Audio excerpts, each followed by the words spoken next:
Pernahkah Anda membayangkan bahwa harta yang menumpuk setinggi langit seketika bisa berubah menjadi debu tak berharga di hadapan maut? Itulah yang dirasakan seorang penguasa bisnis saat napasnya tinggal satu-satu dan uang miliaran rupiah tak lagi mampu membeli nyawanya kembali. Namun di detik-detik paling kritis itu, pertolongan justru tidak datang dari dokter terhebat, melainkan dari sosok yang selama ini tak pernah ia kenal. Bagaimana mungkin donor darah dari orang asing mampu mengubah takdir dua manusia yang berbeda kasta ini selamanya? Ayo simak ceritanya sampai selesai. Langit Jakarta sore itu tampak labu, seolah turut merasakan kegelisahan yang sebentar lagi akan membadai. Awan mendung menggantung rendah di atas gedung-gedung pencakar langit, menyelimuti kota dengan hawa dingin yang menusuk tulang.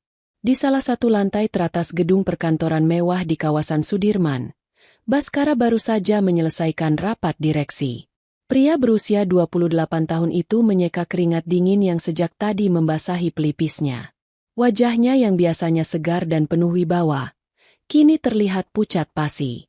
Baskara bukan sekadar bos kaya yang duduk di kursi empuk dan memberi perintah. Ia adalah pemimpin yang dicintai ribuan karyawannya. Sifatnya yang rendah hati, dermawan, dan tutur katanya yang santun membuat siapapun merasa dihargai. Namun sore ini, tubuh tegap itu terasa goyah.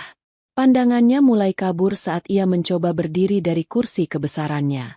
Sekretarisnya, Pak Hadi, yang sudah mengabdi puluhan tahun pada keluarga Baskara, segera menyadari ketidakberesan itu. Pak Baskara, Bapak terlihat sangat pucat. Apakah Bapak ingin saya panggilkan dokter kantor atau kita langsung ke rumah sakit saja? Tanya Pak Hadi dengan nada cemas, tangannya siap memapah lengan tuannya. Baskara mencoba tersenyum untuk menenangkan, meski bibirnya terasa keluh.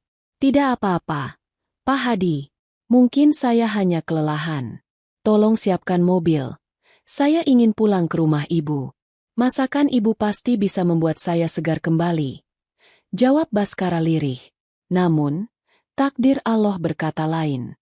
Belum sempat Baskara melangkah lebih jauh dari pintu ruangannya, tubuhnya ambruk seketika. Suara benturan tubuh ke lantai marmer terdengar begitu keras, memecah keheningan koridor kantor. Kepanikan langsung meledak. Para karyawan berlarian. Suara sirine ambulans tak lama kemudian membelah kemacetan ibu kota, membawa tubuh Baskara yang tak sadarkan diri menuju rumah sakit terbaik di kota itu. Di ruang unit gawat darurat, suasana berubah menjadi medan perang antara hidup dan mati. Para dokter dan perawat bergerak cepat, memasang berbagai alat medis ke tubuh Baskara. Suara monitor detak jantung yang berbunyi tidak beraturan menjadi musik latar yang mencekam. Di luar ruangan kaca itu, seorang wanita parubaya dengan jilbab berwarna coklat muda tampak menangis histeris. Itu adalah Ibu Sarah, Ibunda Baskara. Di sampingnya, Bapak Abdullah, ayah Baskara, berusaha tegar memeluk istrinya, meski sorot matanya juga menyimpan ketakutan yang luar biasa. Mereka adalah orang tua yang sangat menyayangi Baskara, putra sematawayang yang menjadi tumpuan harapan dan doa-doa panjang mereka di sepertiga malam. Seorang dokter senior keluar dengan wajah tegang, melepas maskernya dengan gerakan berat. Ibu Sarah langsung melepaskan pelukan suaminya dan memburu sang dokter. Dokter, bagaimana keadaan anak saya? Bagaimana Baskara? Tolong selamatkan dia, dokter. Saya mohon lakukan apa saja. Ucap ibu dengan suara parau yang menyayat hati. Dokter itu menghela napas panjang sebelum bicara. Ibu, Bapak, kondisi Pak Baskara sangat kritis. Penyakit autoimun yang selama ini tidur, tiba-tiba menyerang secara agresif dan menyebabkan pendarahan internal yang hebat.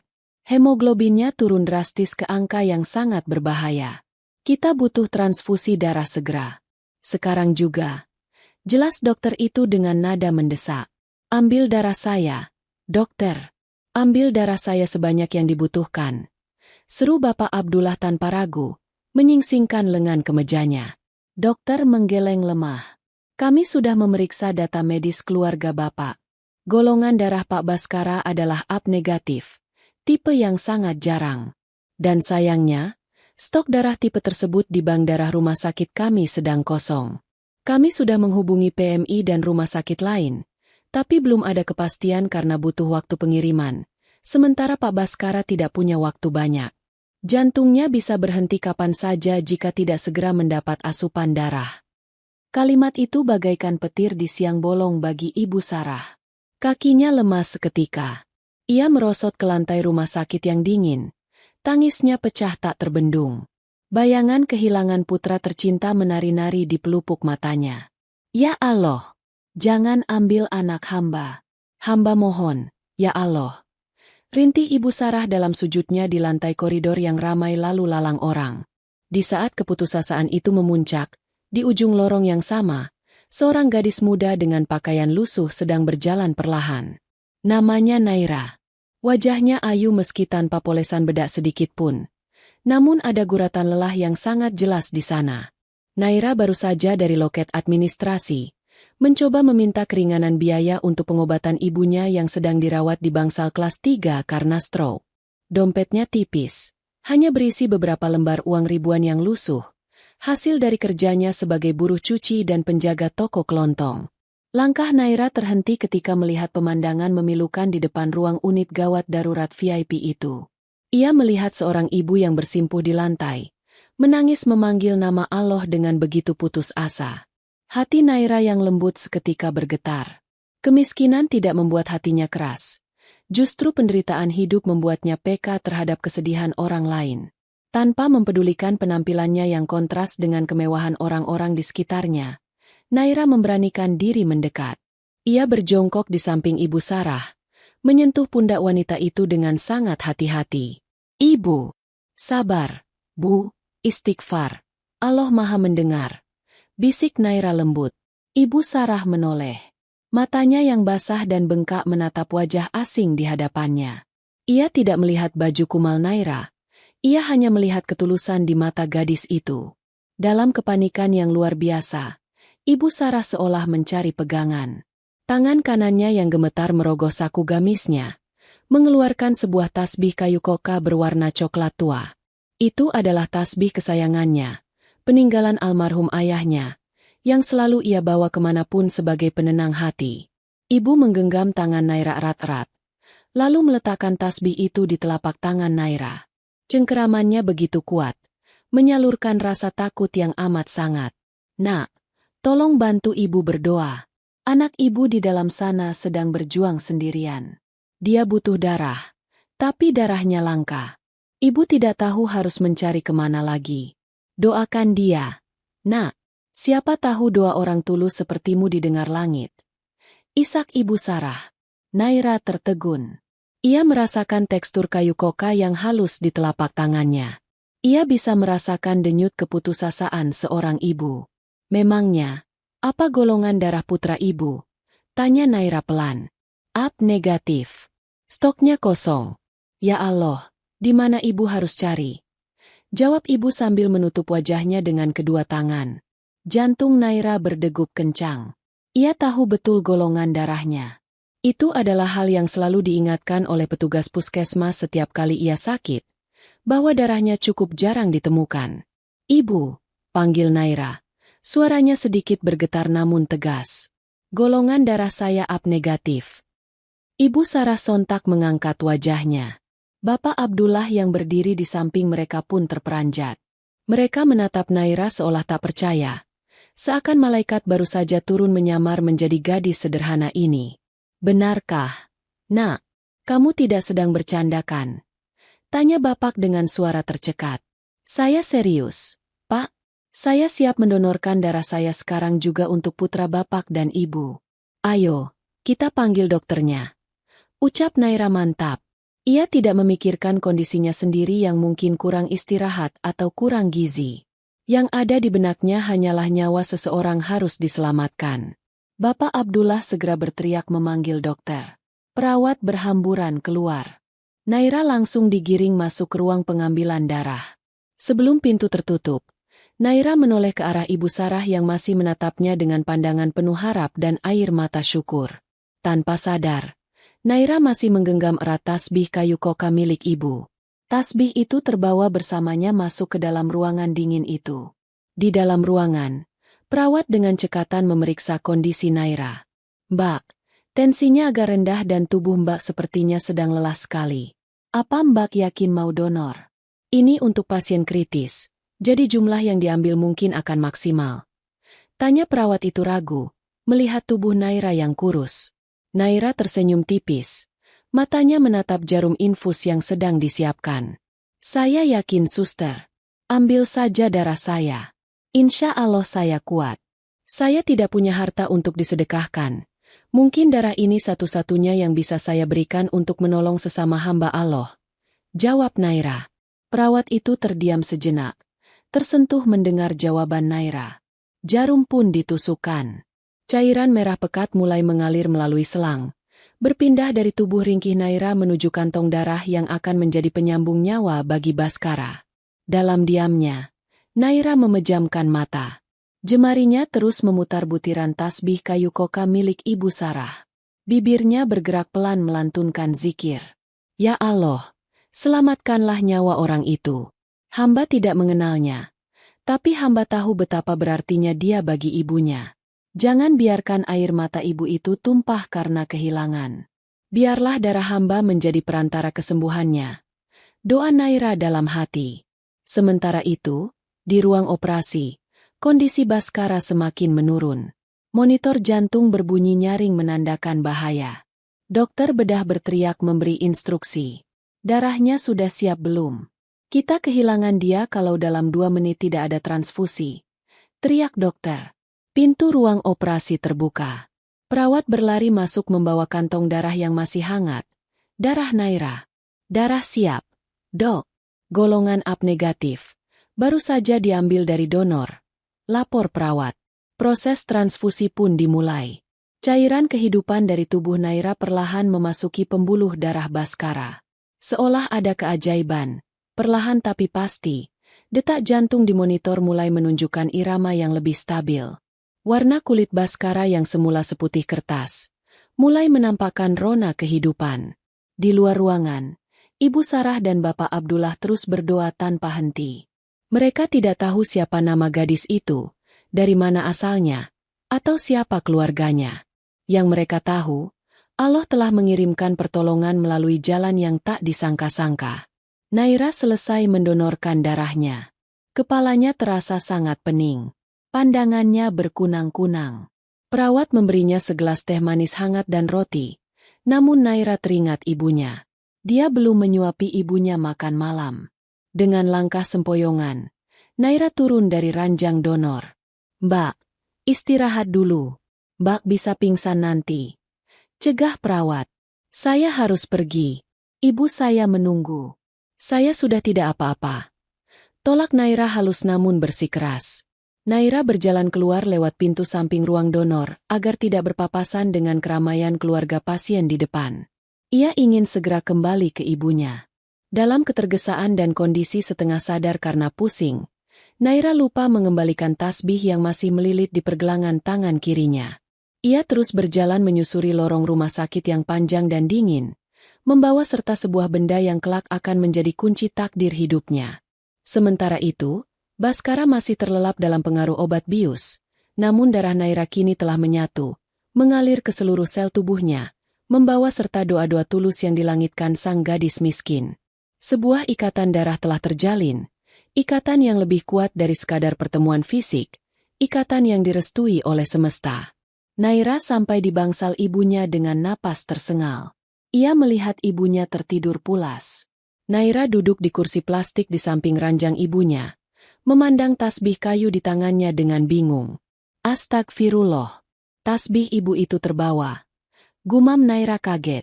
Ia ingin kembali untuk mengembalikannya, tapi tubuhnya terlalu lemah, dan kakinya terasa seperti kapas.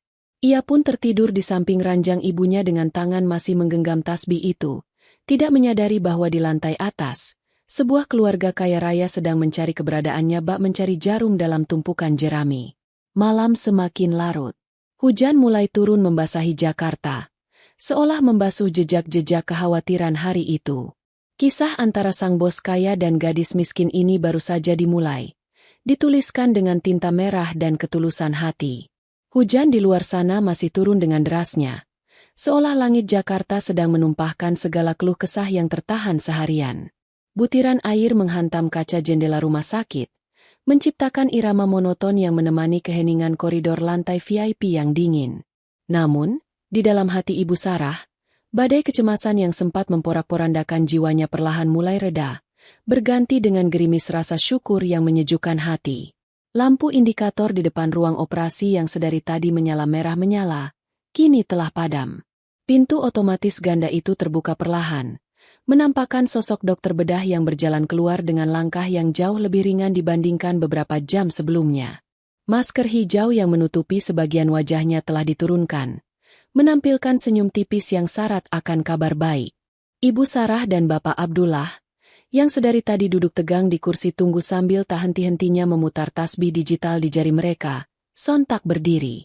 Kaki-kaki tua mereka gemetar menahan harapan yang membuncah. Alhamdulillah, operasinya berjalan lancar, Bapak, Ibu. Ucap dokter itu dengan suara tenang yang menenangkan jiwa.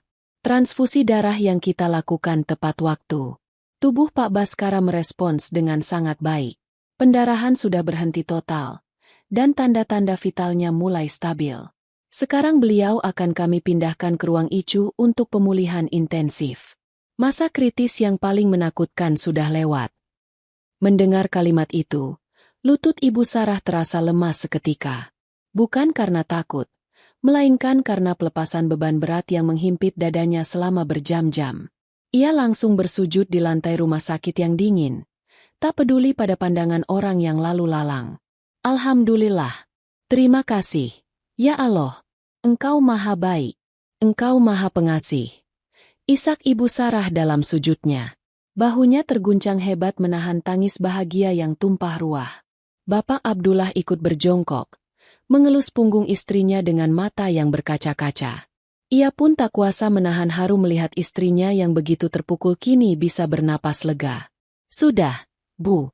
Bangun. Baskara sudah selamat. Allah masih mengizinkan kita menjaganya. Mari kita kuat demi anak kita. Bisik Bapak Abdullah dengan suara parau yang penuh kasih sayang.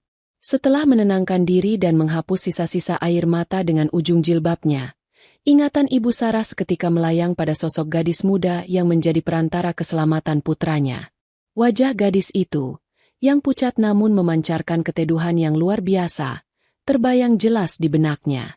Pak, gadis itu, gadis yang mendonorkan darahnya tadi. Ibu harus menemuinya. Ibu belum sempat mengucapkan terima kasih dengan benar. Tadi ibu terlalu panik sampai lupa menanyakan namanya.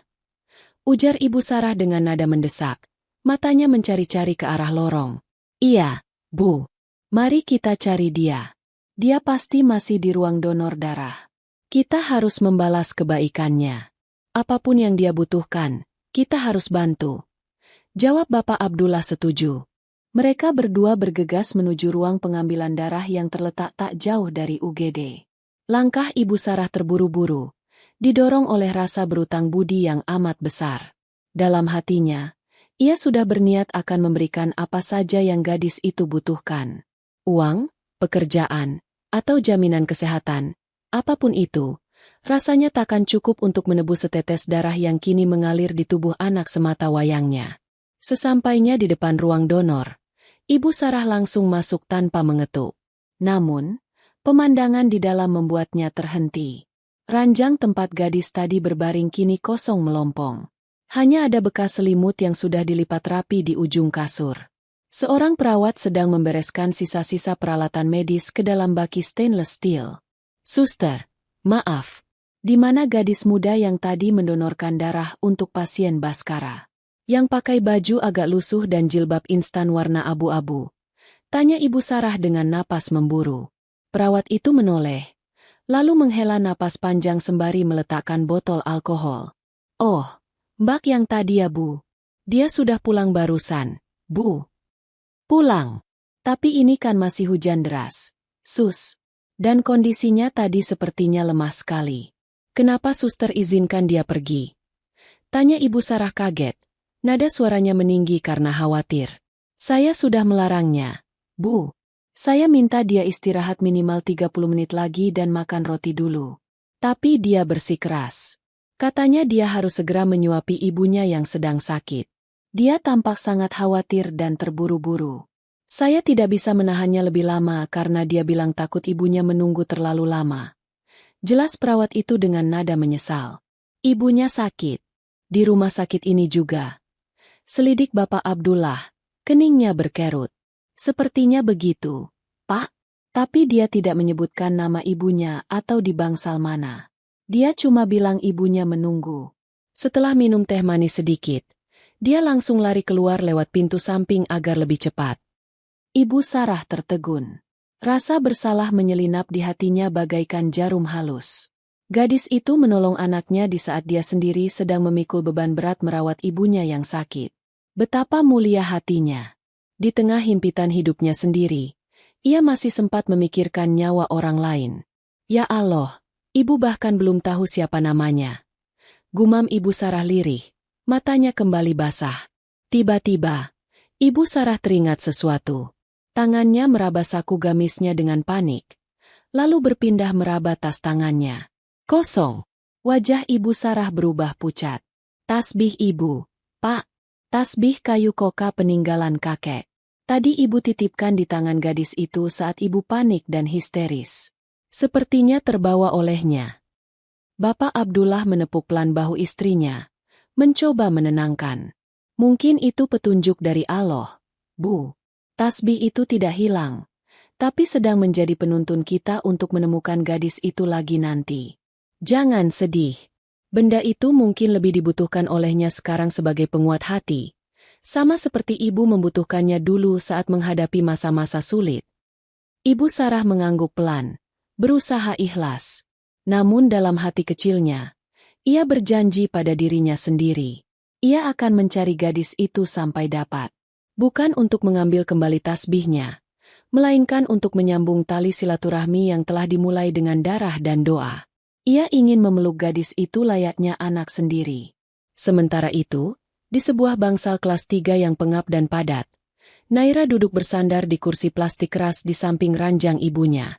Ruangan itu berisi 6 tempat tidur yang hanya disekat oleh tirai kain berwarna hijau pudar. Aroma obat-obatan bercampur dengan bau minyak kayu putih memenuhi udara. Naira memejamkan mata sejenak, mencoba mengusir rasa pening yang berputar-putar di kepalanya. Efek pengambilan darah dalam kondisi tubuh yang kurang fit dan perut yang belum terisi nasi sejak siang mulai terasa menyiksa. Keringat dingin membasahi punggungnya di balik baju gamis sederhananya. Suara batuk ibunya, Bu Lastri, membuat Naira tersentak bangun dari lamunan singkatnya. Naira, kamu dari mana saja nak? Ibu cari-cari dari tadi. Ibu haus. Suara Bu Lastri terdengar lemah dan serak. Wanita parubaya itu terbaring tak berdaya akibat serangan stroke yang melumpuhkan separuh tubuhnya sejak setahun lalu. Wajahnya tirus, namun sorot matanya selalu penuh kasih sayang pada putri semata wayangnya. Naira segera mengambil gelas air mineral, memasukkan sedotan plastik, dan membantu ibunya minum dengan penuh kelembutan. Ia tersenyum manis, menyembunyikan wajah pucatnya di balik masker medis yang ia pakai agar ibunya tidak khawatir. Maaf ya, Bu. Tadi antrean di administrasi panjang sekali. Terus Naira mampir ke musala sebentar untuk salat Isya. Ibu sudah makan? Tanya Naira lembut. Suaranya terdengar biasa saja, padahal ia sedang menahan rasa mual yang mendesak di perutnya. Belum. Menunggu kamu. Ibu tidak mau makan kalau bukan kamu yang suapi. Jawab Bu Lastri manja, layaknya anak kecil. Stroke memang seringkali mengubah emosi penderitanya menjadi lebih sensitif dan bergantung. Iya, ini Naira Suapia. Bismillah. Dengan sabar, Naira menyuapi ibunya bubur rumah sakit yang hambar itu sesendok demi sesendok. Sesekali ia memijat kaki ibunya yang kaku dengan minyak urut. Di sela-sela aktivitasnya, mata Naira tertuju pada pergelangan tangan kirinya. Tasbih kayu koka itu masih melilit di sana. Warnanya coklat tua mengkilap, tanda bahwa benda itu sering dipakai berzikir oleh pemiliknya selama bertahun-tahun. Naira merasa bersalah. Ia ingin mengembalikannya tadi, tapi kakinya benar-benar tidak sanggup untuk berjalan kembali ke gedung VIP yang jaraknya cukup jauh dari bangsal kelas 3 ini. Apalagi ia tidak tahu nama ibu pemilik tasbih itu. Ia takut dianggap pencuri jika kembali tanpa kejelasan. Besok kalau ibu sudah agak baikan dan Naira sudah lebih kuat, Naira akan coba cari ibu itu lagi. Semoga beliau tidak marah tasbihnya terbawa. Batin Naira. Ia meraba butiran tasbih itu dengan ibu jarinya. Terasa hangat dan menenangkan. Tanpa sadar, Naira mulai berzikir dalam hati menggunakan tasbih itu, memohon kesembuhan untuk ibunya, dan juga mendoakan keselamatan bagi pasien laki-laki yang tadi menerima darahnya. Semoga Mas yang tadi itu selamat. Semoga ibunya bisa tersenyum lagi dan tidak menangis seperti tadi. Doa Naira tulus. Ia tidak tahu bahwa doanya telah dikabulkan Allah dengan cara yang indah, dan tasbih di tangannya akan menjadi kunci pembuka takdir masa depannya. 2 hari kemudian, cahaya matahari pagi menerobos masuk melalui celah tirai jendela ruang rawat inap VVIP yang luas bagaikan kamar hotel bintang 5. Aroma bunga lili segar yang diletakkan di vas sudut ruangan bercampur dengan bau khas antiseptik yang samar namun bersih. Di atas ranjang pasien yang canggih dengan berbagai tombol pengatur posisi, Baskara perlahan membuka matanya. Dunia di sekelilingnya tampak buram pada awalnya, lalu perlahan menajam. Hal pertama yang ia lihat adalah plafon putih bersih dengan lampu gantung kristal yang mewah. Ia mengerjap-ngerjapkan matanya, mencoba mengumpulkan kesadaran yang sempat hilang. Tubuhnya terasa kaku, namun ada aliran energi baru yang hangat menjalar di setiap pembuluh darahnya. Jantungnya berdetak dengan irama yang kuat dan teratur, tidak lagi lemah seperti saat ia jatuh pingsan. Baskara, anakku, kamu sudah sadar, nak? Suara lembut itu memanggilnya. Baskara menoleh lemah ke samping kanan. Wajah Ibu Sarah yang sembab namun tersenyum lebar menyambutnya. Di sebelahnya, Bapak Abdullah mengucap hamdalah berkali-kali sambil memegang erat tangan Baskara, seolah takut putranya akan pergi lagi. Ibu, Bapak. Suara Baskara terdengar parau dan kering. Tenggorokannya terasa sakit dan perih. Ibu Sarah segera mengambil kapas basah dan membasahi bibir putranya dengan telaten. Jangan banyak bicara dulu, sayang. Kamu baru saja melewati masa kritis yang panjang. 2 hari kamu tidak sadarkan diri. Ibu takut sekali kehilangan kamu. Ucap Ibu Sarah sambil mengelus kepala Baskara dengan kasih sayang yang meluap-luap. Baskara mencoba mengingat apa yang terjadi. Rapat kantor. Pusing hebat. Gelap. Lalu sekarang ia di sini. Kenapa aku ada di sini? Tanya Baskara lirih. Bapak Abdullah mendekat, menatap putranya dengan tatapan serius namun hangat. Kamu kolaps di kantor. Penyakit autoimunmu kambuh parah. Terjadi pendarahan dalam. Kamu hampir kehabisan darah. Dokter bilang, nyawamu sudah di ujung tanduk saat tiba di sini. Stok darah rumah sakit kosong. Kami semua panik, hampir putus asa karena tidak ada donor yang cocok. Cerita Bapak Abdullah, suaranya sedikit bergetar mengingat momen mengerikan itu. Baskara terdiam, mencerna informasi itu perlahan. Ia menyadari betapa dekatnya ia dengan kematian. Lalu, darah siapa yang menyelamatkan Baskara? Kalau stok kosong, siapa yang mendonor?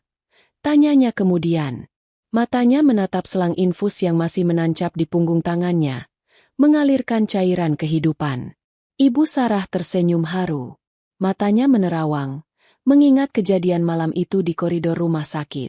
Allah mengirimkan malaikat penolong. Nak, seorang gadis. Kami tidak mengenalnya. Dia bukan orang kaya, bukan kolega bisnis kita, bukan siapa-siapa yang kita kenal. Dia hanya gadis sederhana yang kebetulan lewat saat ibu menangis di lantai koridor. Dia mendengar ibu berdoa, lalu dia menawarkan diri. Padahal dia sendiri terlihat lelah, bajunya lusuh, dan tubuhnya kurus, tapi dia memberikan darahnya untukmu tanpa meminta imbalan sepeser pun. Ibu Sarah mengambil napas sejenak, menahan isak tangis yang hendak keluar lagi. Setelah mendonorkan darahnya, dia pergi begitu saja karena harus merawat ibunya yang sakit. Ibu bahkan belum sempat bertanya siapa namanya, tinggal di mana. Yang tertinggal hanyalah jejak kebaikannya di tubuhmu, Bas. Dan tasbih kesayangan ibu yang terbawa olehnya. Tasbih ibu. Ulang Baskara. Keningnya berkerut bingung. Iya. Tasbih kayu koka peninggalan kakekmu. Ibu titipkan padanya saat panik dan minta dia bantu doa. Dan dia lupa mengembalikannya. Tapi ibu ikhlas. Ibu yakin, tasbih itu ada di tangan orang yang baik. Baskara terdiam lama. Ia mengangkat tangan kanannya, menatap pembuluh darah biru yang terlihat di balik kulit pucatnya. Ada darah orang asing di sana. Darah seorang gadis miskin yang tulus. Tiba-tiba, ada desiran aneh di dadanya. Perasaan yang belum pernah ia rasakan sebelumnya. Bukan sekadar rasa terima kasih, tapi rasa keterikatan batin yang misterius. Seolah-olah sebagian jiwanya kini terhubung dengan gadis itu. Aku harus menemuinya, Bu. Aku harus berterima kasih secara langsung. Ucap Baskara tegas, meski suaranya masih lemah. Pasti, Nak. Ibu dan Bapak juga ingin sekali menemukannya. Kami sudah minta Pak Hadi untuk mencari data donor darah di rumah sakit ini sejak kemarin. Jawab Bapak Abdullah. Tepat saat itu, pintu ruangan diketuk pelan. Pak Hadi, sekretaris setia Baskara yang selalu sigap, masuk dengan wajah sedikit kecewa. Ia membungkuk hormat kepada keluarga majikannya. Selamat pagi, Pak Baskara. Alhamdulillah Bapak sudah sadar. Maaf mengganggu, Bapak Abdullah, Ibu Sarah. Saya ingin melaporkan hasil pencarian data donor yang Bapak minta kemarin. Bagaimana, Hadi? Kamu sudah dapat alamatnya? Tanya Bapak Abdullah tidak sabar. Pak Hadi menggeleng pelan dengan raut menyesal. Maaf, Pak, ada sedikit kendala. Pihak administrasi rumah sakit bilang, karena situasi saat itu sangat darurat dan kies, prosedur pengisian formulir dilakukan secara manual dan terburu-buru oleh perawat jaga. Di formulir itu, kolom alamat dan nomor telepon dikosongkan. Hanya ada nama panggilan dan tanda tangan. Siapa namanya? Tanya Baskara memotong. Matanya menatap tajam ke arah Pak Hadi. Rasa ingin tahunya mengalahkan rasa sakit di tubuhnya. Namanya Naira. Pak, hanya tertulis Naira. Tanpa nama belakang. Naira. Gumam Baskara mengulang nama itu pelan. Lidahnya terasa asing namun manis saat mengucapkannya. Naira. Cahaya. Saya sudah cek CCTV rumah sakit. Pak, memang terlihat seorang gadis berjilbab abu-abu keluar dari gedung ini sekitar pukul 8 malam, berjalan kaki menembus hujan ke arah gerbang belakang. Tapi setelah itu jejaknya hilang karena tidak terjangkau kamera jalan raya. Dan karena dia bukan pasien terdaftar di sistem VIP, sulit melacaknya di database utama. Jelas Pak Hadi. Baskara mengepal tangannya yang lemah. Rasa penasaran itu semakin membuncah. Gadis itu seperti bayangan. Datang memberi nyawa, lalu pergi tanpa jejak. Tapi ada satu petunjuk kunci yang ia ingat dari cerita ibunya. Cari dia sampai dapat, Pak Hadi. Perintah Baskara dengan suara yang tiba-tiba terdengar penuh wibawa, mengembalikan aura kepemimpinannya meski fisiknya masih terbaring. Cari di bangsal kelas 3. Ibu bilang dia merawat ibunya yang sakit. Cek semua pasien di kelas 3 yang punya anak perempuan bernama Naira, atau penunggu pasien bernama Naira. Rumah sakit ini besar, tapi tidak mustahil untuk disisir satu persatu. Fokuskan pencarian di sana. Baik, Pak. Ide yang bagus. Saya akan kerahkan tim keamanan untuk membantu menyisir data pasien kelas 3 secara diam-diam agar tidak membuat keributan. Jawab Pak Hadi sigap, lalu pamit undur diri untuk melaksanakan tugas. Baskara kembali menyandarkan kepalanya di bantal empuk. Ia memejamkan mata. Namun bayangan gadis tanpa wajah itu menari-nari di benaknya. Ia membayangkan sosok Naira memegang tasbih kayu koka milik ibunya. Ada rasa rindu yang tidak masuk akal menyusup ke dalam relung hatinya. Darahmu kini menjadi nadiku. Naira, kemanapun kamu pergi, aku pasti akan menemukanmu. Karena sekarang, hidupku adalah sebagian dari hidupmu. Ikrar Baskara dalam hati. Di luar sana, matahari mulai meninggi, mengeringkan sisa-sisa hujan semalam. Takdir sedang merajut benang-benang pertemuan mereka dengan cara yang paling rumit namun indah. Sang bos kaya kini memiliki misi baru dalam hidup keduanya. Menemukan sang pemilik darah yang telah mencuri perhatiannya bahkan sebelum mereka bertatap muka. Waktu bergulir laksana air sungai yang tak pernah berhenti mengalir menuju muara.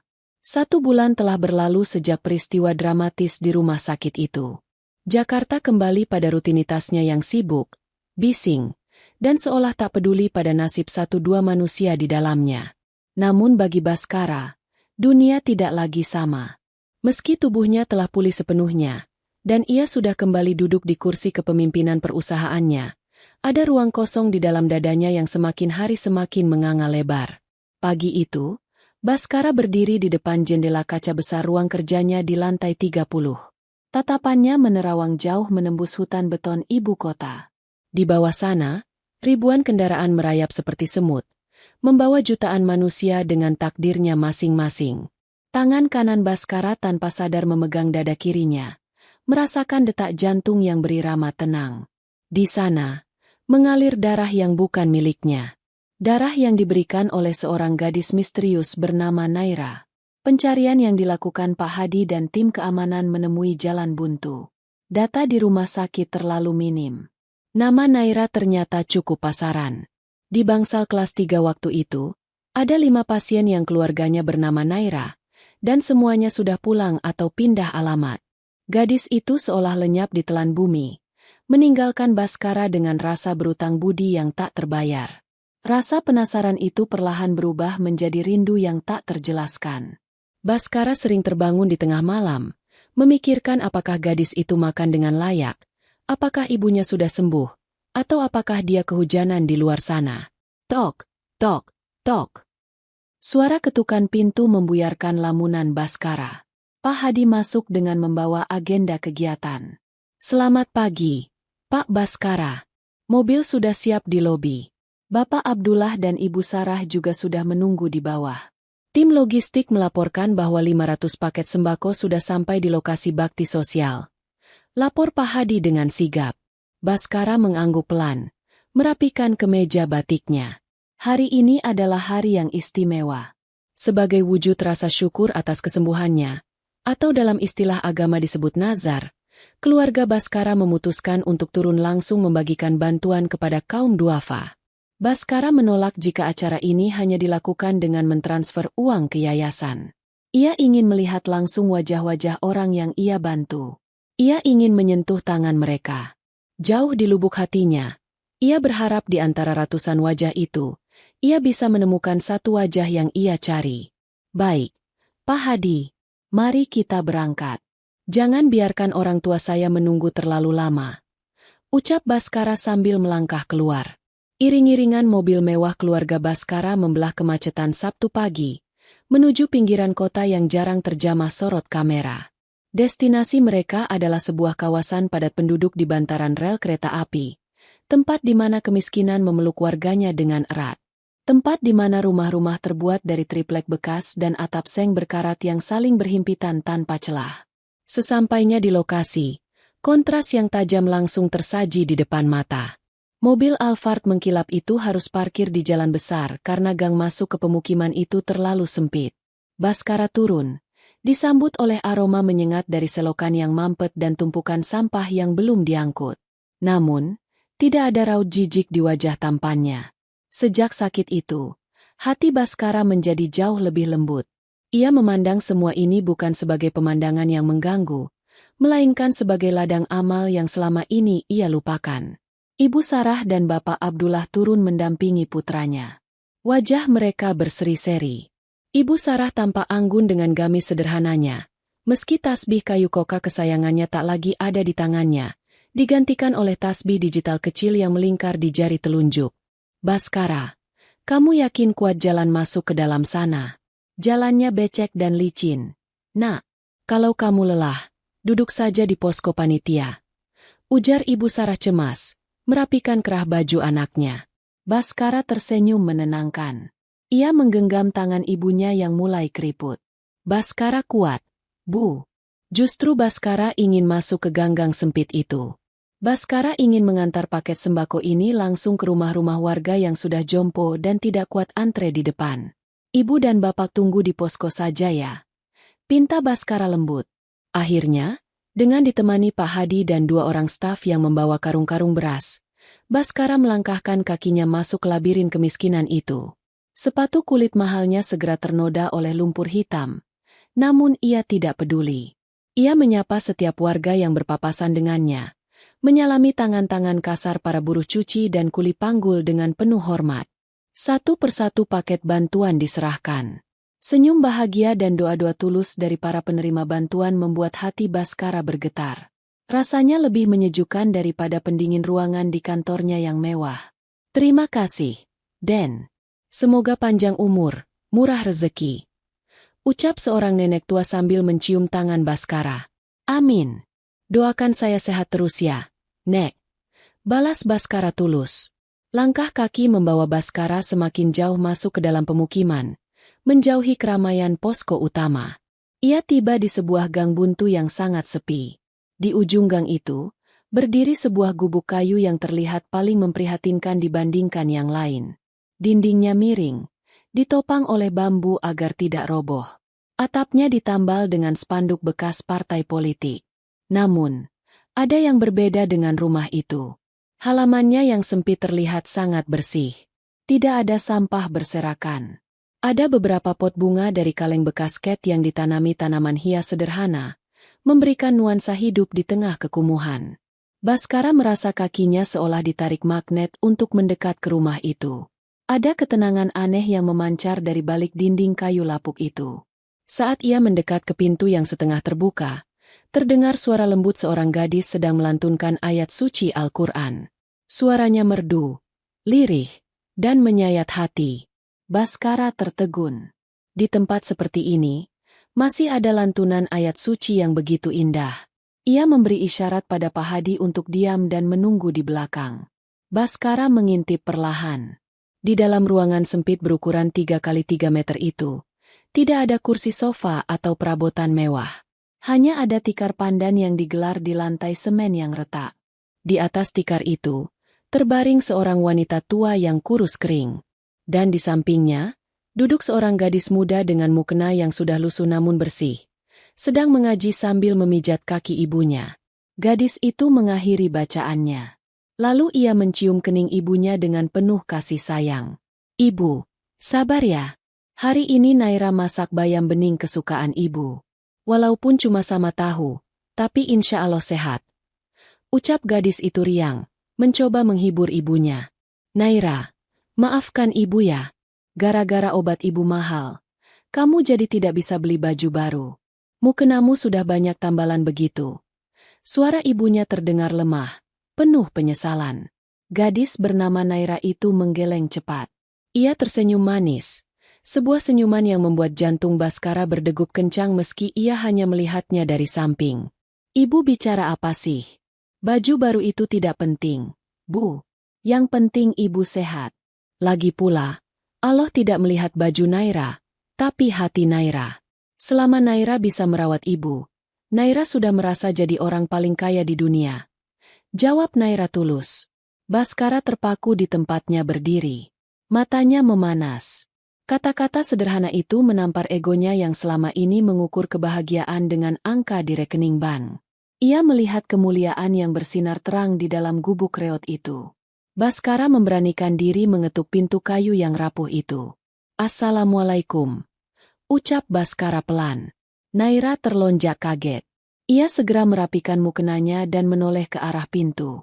Saat melihat sosok pria tinggi tegap dengan pakaian rapi berdiri di ambang pintu, wajahnya menyiratkan kebingungan dan sedikit rasa takut. Waalaikumsalam. Maaf, Mas cari siapa ya? Tanya Naira sopan sambil bangkit berdiri, namun tetap menjaga jarak. Baskara menatap wajah itu. Wajah yang teduh. Mata yang bening seperti mata air. Ia merasa familiar. Tapi otaknya masih berusaha mencocokkan kepingan ingatan saat ia setengah sadar di rumah sakit dulu. Waktu itu pandangannya kabur. Ia hanya ingat siluet dan suara. Namun, getaran di hatinya mengatakan bahwa ia berada di tempat yang tepat. Maaf mengganggu, Mbak. Saya Baskara. Saya dan keluarga sedang mengadakan bakti sosial di kampung ini. Kami membagikan sedikit rezeki berupa sembako. Saya melihat rumah ini ada di ujung, jadi saya inisiatif mengantarnya langsung. Jelas Baskara ramah sambil memberi isyarat pada stafnya untuk meletakkan karung beras dan kardus mie instan di dekat pintu. Naira tertegun menatap tumpukan barang itu. Matanya berkaca-kaca. Stok beras di dapurnya memang tinggal segenggam untuk hari ini. Ia baru saja berdoa meminta rezeki, dan Allah langsung menjawabnya dengan tunai. Masya Allah. Terima kasih banyak, Mas. Ini banyak sekali. Kami tidak punya apa-apa untuk membalasnya. Ucap Naira terbata-bata karena haru. Tidak perlu dibalas, Mbak. Doakan saja kami sekeluarga sehat. Itu sudah lebih dari cukup. Jawab Baskara. Baskara melangkah sedikit mendekat, ingin memberikan sebuah amplop berisi uang santunan. Ini ada sedikit titipan tambahan untuk beli obat ibu, kata Baskara sambil mengulurkan amplop putih itu. Naira ragu-ragu. Tangan kanannya terangkat perlahan untuk menerima amplop itu.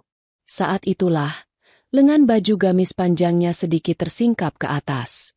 Waktu seolah berhenti berputar bagi Baskara. Matanya terkunci pada pergelangan tangan kiri Naira. Di sana, melingkar sebuah benda yang sangat ia kenali. Sebuah untayan biji-bijian berwarna coklat tua yang mengkilap. Tasbih kayu koka. Baskara menahan napas. Ia mengenali ukiran kecil berbentuk huruf Arab di butiran tasbih paling besar. Itu adalah ukiran nama kakeknya. Tidak mungkin salah. Itu adalah tasbih milik ibunya yang hilang sebulan lalu. Tasbih yang kata ibunya terbawa oleh gadis penyelamat nyawanya. Dunia sekeliling Baskara seakan memudar. Suara bising kereta api yang lewat di kejauhan tidak lagi terdengar. Yang ada hanya suara detak jantungnya sendiri yang memburu kencang. Ia menatap wajah Naira lekat-lekat. Kini ia melihatnya dengan jelas. Mata itu. Keteduhan itu. Mbak. Panggil Baskara dengan suara bergetar hebat. Tangannya yang memegang amplop masih menggantung di udara. Naira menatap bingung melihat perubahan ekspresi tamu asing di hadapannya yang tiba-tiba terlihat syok. Iya, Mas. Ada apa? Baskara menunjuk perlahan ke arah pergelangan tangan Naira. Tasbih itu. Ucap Baskara tercekat. Naira sontak menarik tangannya. Wajahnya berubah pucat pasi. Ketakutan menyergapnya. Ia mengira pria kaya ini mengenali tasbih itu sebagai barang curian. Maafkan saya, Mas. Saya bukan pencuri. Ucap Naira panik. Air matanya mulai menggenang. Tasbih ini milik seorang ibu di rumah sakit sebulan yang lalu. Waktu itu saya menolong anaknya donor darah, dan ibunya menitipkan ini. Tapi karena buru-buru, tasbihnya terbawa. Saya sudah coba cari ibu itu di rumah sakit, tapi satpam melarang saya masuk ke area VIP karena pakaian saya jelek. Saya jaga tasbih ini baik-baik. Mas, demi Allah, saya tidak berniat mencurinya. Penjelasan Naira yang jujur dan penuh ketakutan itu bagaikan hantam palu godam di dada Baskara. Kebenaran itu terungkap sudah. Tidak ada keraguan lagi. Gadis lusuh di hadapannya ini adalah dia. Sang penyelamat. Sang pemilik darah yang mengalir di nadinya. Sang malaikat yang dicari-cari keluarganya. Lutut Baskara terasa lemas. Namun hatinya melambung tinggi ke angkasa. Rasa haru membuncah begitu dahsyat hingga membuat matanya basah. Jadi benar. Kamu orangnya. Bisik Baskara. Suaranya nyaris tak terdengar. Tanpa mempedulikan sopan santun formalitas lagi, Baskara berbalik badan dan berteriak memanggil asistennya dengan suara lantang yang memecah kesunyian gang sempit itu. Pak Hadi. Panggil ibu. Panggil bapak sekarang juga. Suruh mereka ke sini. Cepat. Teriak Baskara. Naira semakin ketakutan. Ia mundur mendekati ibunya. Memeluk kaki ibunya yang lumpuh. Ia berpikir Baskara memanggil orang tuanya untuk melaporkannya ke polisi. Mas, tolong jangan lapor polisi. Saya akan kembalikan tasbihnya sekarang. Jangan bawa saya. Kasihan ibu saya tidak ada yang jaga. Isak Naira memohon. Baskara kembali menoleh ke arah Naira. Melihat gadis itu ketakutan, hati Baskara terasa nyeri. Ia segera berlutut di lantai semen itu, mensejajarkan tingginya dengan Naira yang sedang duduk bersimpuh. Baskara menggelengkan kepalanya kuat-kuat. Air mata menetes di pipinya yang bersih. Tidak, Naira. Tidak, kamu salah paham. Ucap Baskara lembut, sangat lembut. Saya tidak memanggil polisi. Saya memanggil ibu saya, pemilik tasbih itu. Naira terdiam. Isakannya tertahan. Ia menatap pria di hadapannya dengan bingung. Ibu kamu. Baskara mengangguk, tersenyum di sela air matanya. Ia menunjuk dadanya sendiri. Sebulan yang lalu, kamu mendonorkan darahmu untuk seseorang yang sekarat, kan? Naira mengangguk pelan. Orang itu adalah saya. Naira, darah kamu sekarang ada di sini. Di jantung saya. Saya masih hidup hari ini, bisa berdiri di hadapan kamu. Itu karena Allah, dan karena kebaikan hati kamu. Mata Naira membelalak lebar. Tangannya menutup mulutnya yang ternganga tak percaya. Ia menatap Baskara dari ujung kaki hingga ujung kepala. Pria gagah dan sehat di hadapannya ini adalah pasien kritis yang dulu pucat pasi seperti mayat itu. Mas yang waktu itu.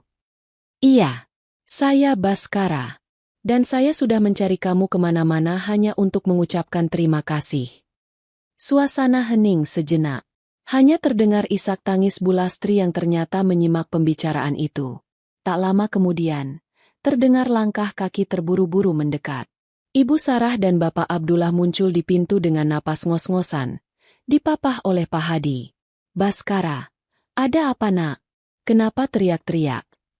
Tanya Bapak Abdullah cemas. Baskara bangkit berdiri, lalu menunjuk ke arah Naira yang masih mematung memegang tasbih.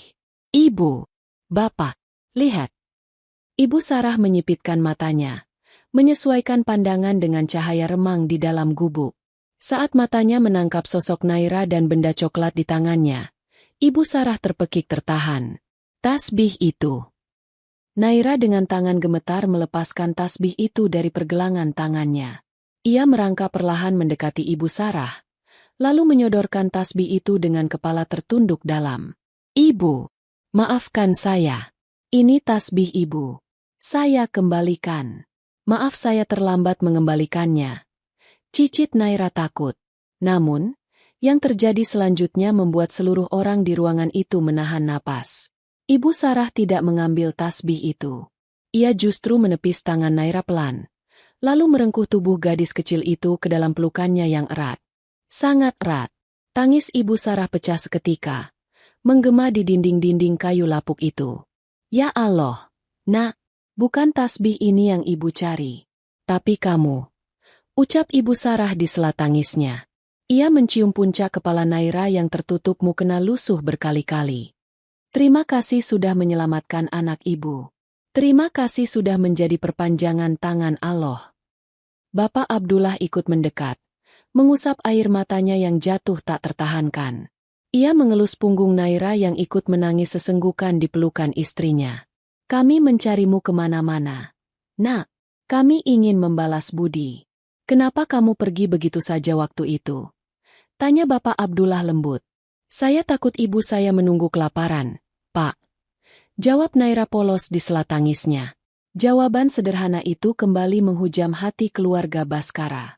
Di tengah kemiskinan dan ketakutan, gadis ini masih memprioritaskan bakti pada ibunya. Baskara berdiri mematung menyaksikan pemandangan itu. Hatinya bergetar hebat. Ia melihat ibunya yang seorang nyonya besar, memeluk gadis miskin di lantai gubuk kumuh tanpa rasa jijik sedikitpun. Di saat itulah, Baskara menyadari satu hal. Pertemuan ini bukan kebetulan. Tasbih itu bukan sekadar tertinggal.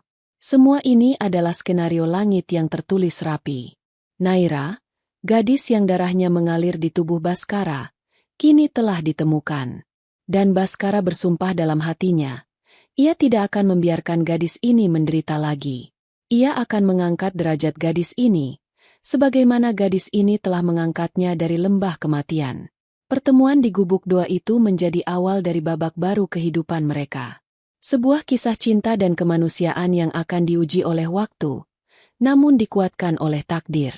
Suasana di dalam gubuk kayu yang sempit itu seketika berubah menjadi lautan emosi yang mengharu biru. Udara yang sebelumnya terasa pengap karena panasnya sengatan matahari di atap seng, kini seolah menyejuk oleh kehadiran malaikat-malaikat rahmat yang menaungi pertemuan dua keluarga yang sangat berbeda kasta ini. Ibu Sarah masih memeluk Naira erat-erat. Pelukan seorang ibu yang nyaris kehilangan segalanya. Dan kini menemukan kembali harapannya pada sosok gadis kecil yang rapuh di pelukannya. Gamis sutra mahal yang dikenakan Ibu Sarah kini menyatu dengan mukena lusuh Naira yang kainnya sudah menipis karena terlalu sering dicuci. Tidak ada jarak, tidak ada batas, tidak ada rasa jijik. Harta dan jabatan luruh seketika di hadapan kemuliaan hati. Di sudut ruangan, Baskara berdiri mematung. Dadanya bergemuruh hebat menyaksikan pemandangan di depannya. Ia melihat punggung ibunya terguncang karena tangis. Ia melihat tangan keriput ayahnya, Bapak Abdullah, menyeka sudut mata yang basah. Dan di atas segalanya, ia melihat Naira.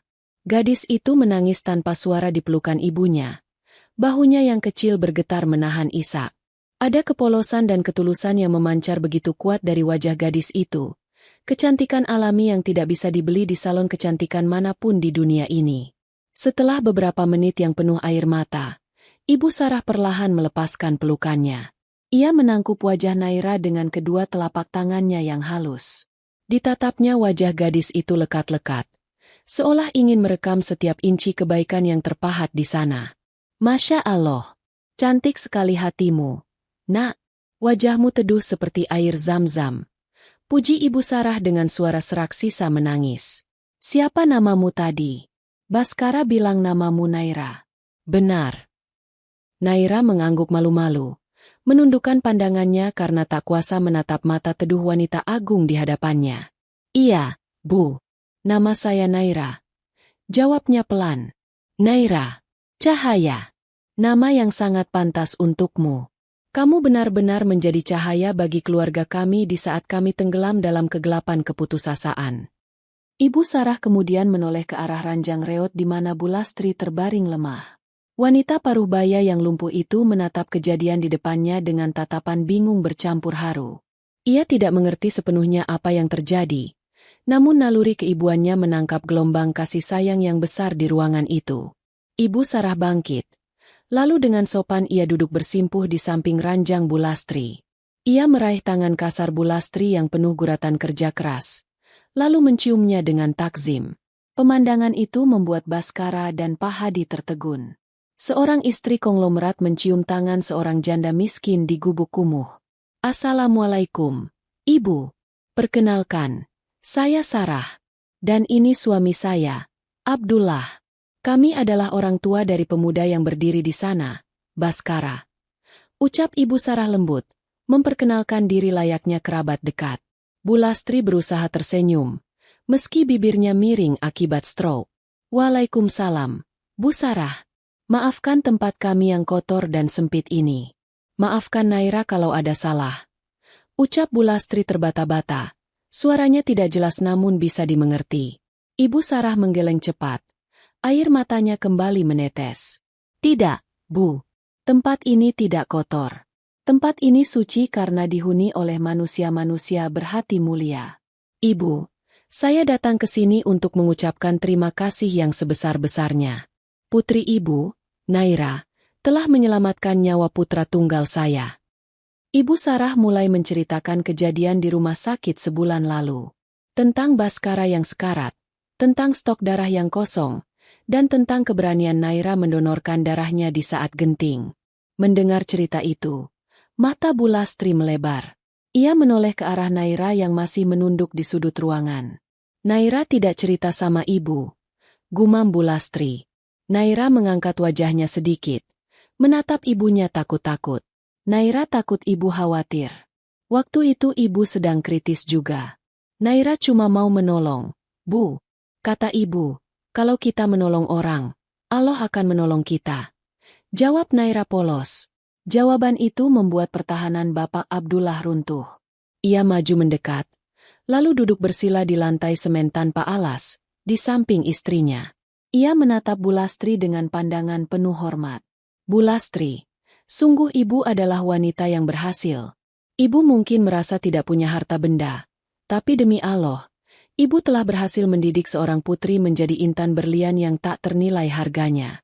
Di luaran sana, banyak anak orang kaya yang lupa pada orang tua dan sesama.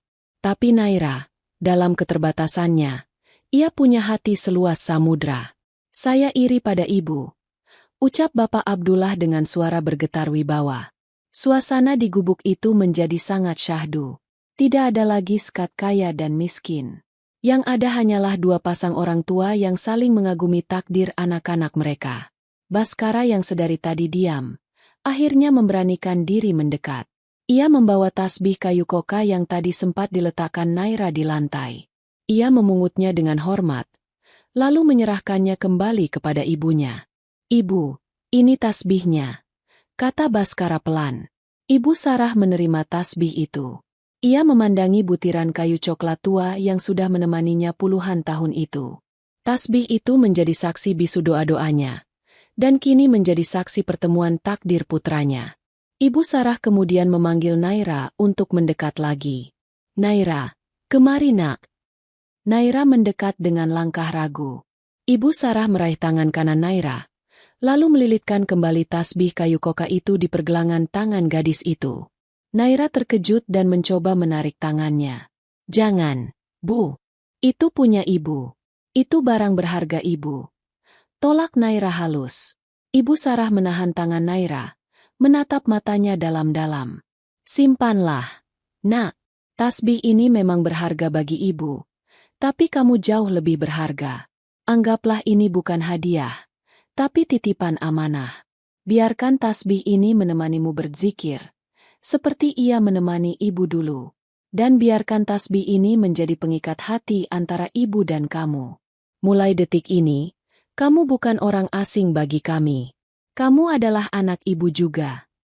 Kalimat itu meluncur tulus dari bibir Ibu Sarah. Baskara yang mendengarnya merasakan kehangatan menjalar di dadanya. Ia tahu ibunya tidak main-main. Ibunya adalah tipe orang yang sangat selektif dalam menilai orang. Namun sekalinya ia jatuh hati pada akhlak seseorang, ia akan menyayanginya seumur hidup. Dan Naira telah memenangkan hati ibunya dengan cara yang paling indah. Naira menangis lagi. Ia tidak pernah menyangka bahwa kebaikan kecil yang ia lakukan akan berbalas sambutan keluarga sehangat ini. Ia yang sebatang kara merawat ibunya, sering merasa kesepian dan lelah.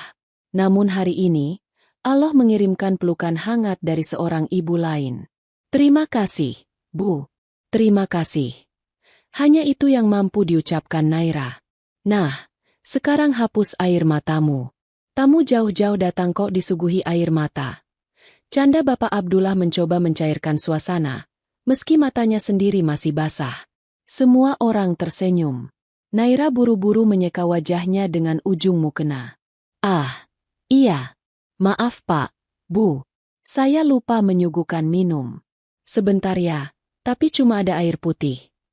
Ucap Naira panik, lalu bergegas menuju dapur kecil di belakang. Baskara memperhatikan gerak-gerik Naira. Dapur itu sangat sederhana. Hanya ada kompor minyak tanah tua dan rak piring kayu yang sudah miring. Naira menuangkan air dari kendi tanah liat ke dalam beberapa gelas kaca yang tampak kusam namun bersih. Ia membawanya ke depan dengan nampan plastik. "Silakan diminum, Pak, Bu, Mas Baskara. Maaf cuma air kendi," kata Naira sambil meletakkan gelas-gelas itu di lantai. Baskara langsung mengambil satu gelas. Ia meneguk air itu. Rasanya dingin dan segar. Ada aroma tanah liat yang khas. Bagi Baskara yang terbiasa minum air mineral mahal dari pegunungan Alpen, air kendi di gubuk kumuh ini terasa jauh lebih nikmat. Karena air ini disuguhkan dengan ketulusan yang murni. "Segar sekali airnya. Naira, terima kasih," ucap Baskara sambil menatap mata Naira sekilas. Naira menunduk. Pipinya merona merah. "Sama-sama, Mas." Melihat interaksi itu, Ibu Sarah dan Bapak Abdullah saling berpandangan penuh arti. Sebagai orang tua, mereka peka terhadap perubahan sikap putranya. Baskara yang biasanya dingin dan kaku pada wanita, kini terlihat begitu lembut dan antusias. "Bu Lastri," panggil Bapak Abdullah kemudian, mengubah topik ke hal yang lebih serius. "Melihat kondisi ibu dan tempat tinggal ini, rasanya kami tidak tenang kalau pulang begitu saja. Izinkan kami melakukan sesuatu untuk membalas kebaikan Naira." Bulastri memandang Bapak Abdullah dengan bingung. Maksudnya bagaimana, Pak? Kami ingin membawa Bulastri berobat ke rumah sakit yang lebih baik. Ada dokter spesialis saraf kenalan saya yang sangat bagus. Insya Allah dengan terapi yang rutin dan obat yang tepat, kondisi ibu bisa jauh lebih baik dari sekarang. Dan untuk biaya, ibu dan Naira tidak perlu memikirkannya sepeser pun. Anggaplah ini tanggung jawab kami sebagai keluarga. Tawar Bapak Abdullah tegas namun santun. Naira yang mendengar itu langsung mengangkat wajahnya. Ada gurat penolakan halus di wajahnya. Harga dirinya sebagai gadis pekerja keras terusik. Ia tidak ingin dianggap memanfaatkan keadaan. Maaf, Pak Abdullah. Terima kasih banyak atas tawarannya. Tapi kami tidak bisa menerimanya. Itu terlalu berlebihan. Saya ikhlas menolong Mas Baskara lillahi ta'ala. Kalau saya terima pengobatan mahal ini, saya takut pahala saya hilang, dan saya takut jadi beban. Potong Naira dengan suara bergetar namun berprinsip. Baskara tertegun. Di zaman sekarang, siapa yang menolak pengobatan gratis VIP? Tapi gadis ini menolaknya demi menjaga keikhlasan hati. Kekaguman Baskara melonjak berkali-kali lipat. Baskara meletakkan gelasnya, lalu berbicara dengan nada yang sangat persuasif. Naira, dengarkan saya. Ucap Baskara menatap lurus ke arah gadis itu. Ini bukan transaksi jual beli nyawa. Nyawa saya tidak bisa dibayar dengan uang berapapun. Ini murni bentuk kasih sayang orang tua saya kepada orang tua kamu. Allah mempertemukan kita bukan tanpa alasan. Mungkin lewat tangan saya, Allah ingin menyembuhkan ibumu. Sama seperti lewat tanganmu, Allah menyembuhkan saya. Apakah kamu tega menolak jalan kesembuhan untuk ibumu hanya karena rasa sungkan? Pertanyaan Baskara menohok hati Naira. Ia menatap ibunya yang terbaring tak berdaya. Ia ingin ibunya sembuh. Ia ingin melihat ibunya berjalan lagi. Ibu Sarah menambahkan dengan lembut. Benar kata Baskara. Nak, jangan tolak rezeki Allah.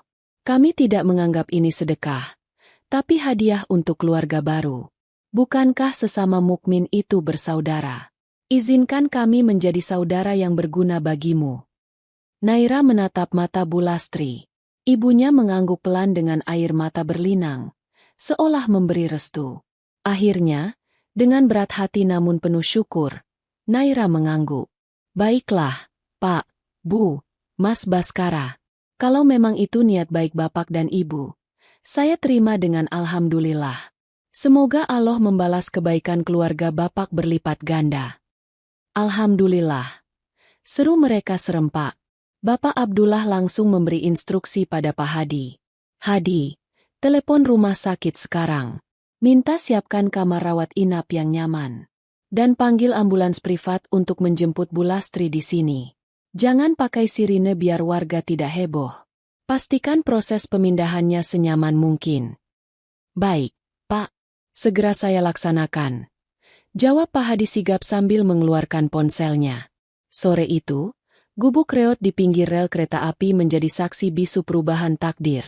Bukan hanya tentang perpindahan fisik dari tempat kumuh ke rumah sakit mewah, tapi perpindahan hati yang saling bertaut. Saat ambulans datang dan petugas medis mulai memindahkan Bulastri dengan tandu, warga sekitar berkerumun menonton dengan takjub. Mereka melihat bagaimana Baskara, sang bos kaya raya, ikut mengangkat tandu Bulastri dengan tangannya sendiri, tanpa canggung, tanpa takut kotor. Mereka melihat bagaimana Ibu Sarah memeluk Naira dan membimbingnya masuk ke dalam mobil Alphard mewah, memperlakukannya bak putri raja. Di dalam mobil yang melaju membelah kemacetan Jakarta, keheningan menyelimuti mereka. Namun bukan keheningan yang kaku, melainkan keheningan yang penuh kontemplasi.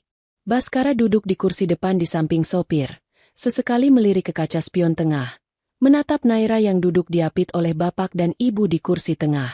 Gadis itu tampak canggung duduk di jok kulit yang empuk. Tangannya tak henti-henti memutar tasbih kayu koka pemberian ibunya. Dalam hati, Baskara berdialog dengan Tuhannya. Ya Allah, terima kasih Engkau telah menuntunku kembali padanya. Hamba berjanji, hamba tidak akan menyia-nyiakan kesempatan kedua ini. Hamba akan membuktikan bahwa hamba pantas untuknya, bukan karena harta hamba, tapi karena ketulusan cinta hamba. Perjalanan menuju rumah sakit itu terasa singkat, namun menjadi perjalanan terpanjang bagi hati Baskara. Ia sadar, tantangan ke depan mungkin tidak mudah. Menyatukan dua dunia yang berbeda selalu butuh perjuangan. Tapi melihat senyum ibunya yang merekah setiap kali menatap Naira, dan melihat keteduhan di wajah Naira, Baskara yakin, tidak ada yang mustahil bagi Allah. Darah Naira telah memberinya kehidupan. Kini, giliran Baskara yang akan memberikan kebahagiaan untuk kehidupan Naira. Ini adalah janji seorang laki-laki. Janji yang terukir di atas rasa syukur yang mendalam. Waktu terus bergulir, menyusun hari demi hari menjadi minggu, dan minggu menjadi bulan. Di ruang rawat inap VVIP Rumah Sakit Harapan Bunda, suasana yang biasanya identik dengan kedinginan aroma obat dan kesunyian yang mencekam, kini telah berubah total. Ruangan luas itu terasa hangat, bukan karena pendingin udaranya rusak, melainkan karena kehangatan interaksi antar manusia yang ada di dalamnya.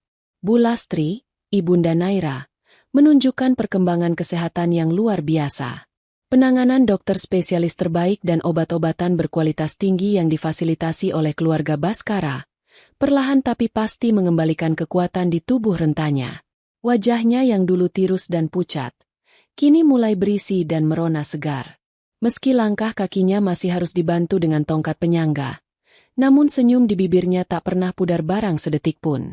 Bagi Naira, perubahan ini bagaikan mimpi di siang bolong yang terlalu indah untuk menjadi nyata. Ia seringkali mencubit lengannya sendiri saat terbangun di sofa empuk ruang tunggu pasien, hanya untuk memastikan bahwa ia tidak sedang berhayal. Dulu, ia harus membagi waktu antara menjaga ibunya di bangsal kelas 3 yang panas dan bekerja serabutan mencuci baju tetangga demi sesuap nasi. Kini, ia bisa fokus 100% merawat ibunya tanpa pusing memikirkan biaya rumah sakit atau beras di dapur. Semua kebutuhan mereka telah dijamin sepenuhnya oleh Bapak Abdullah dan Ibu Sarah, yang kini sudah menganggap Naira layaknya anak kandung mereka sendiri. Namun, di balik segala kenyamanan fasilitas dan limpahan materi itu, ada satu hal yang paling membuat hati Naira bergetar hebat. Hal itu bukanlah kemewahan, melainkan kehadiran sosok Baskara. Sang bos muda itu telah berubah drastis. Baskara yang dulu dikenal sebagai pemimpin perusahaan yang tegas, kaku, dan hidup dalam gelimang kemewahan duniawi, kini menjelma menjadi pribadi yang sangat berbeda. Ia menjadi lebih pendiam, namun diamnya adalah diam yang berisi. Diamnya orang yang sedang bertafakur merenungi kebesaran Tuhan. Setiap sore, sepulang dari kantornya di Gedung Pencakar Langit Sudirman, mobil mewah Baskara tidak lagi melaju menuju kafe-kafe mahal atau pusat kebugaran eksklusif tempat ia biasa menghabiskan waktu bersama rekan-rekan bisnisnya. Roda mobilnya selalu berputar mantap menuju rumah sakit.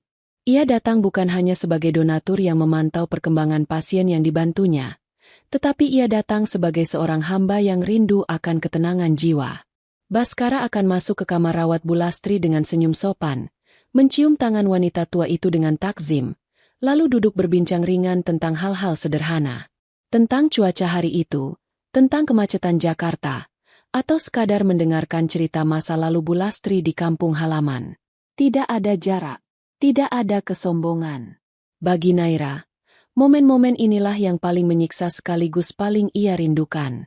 Ia biasanya akan mundur perlahan ke sudut ruangan, menyibukkan diri dengan melipat baju atau membaca buku, berusaha menyembunyikan debar jantungnya yang menggila setiap kali Baskara menyapanya dengan suara baritonnya yang lembut. Naira, kamu sudah makan.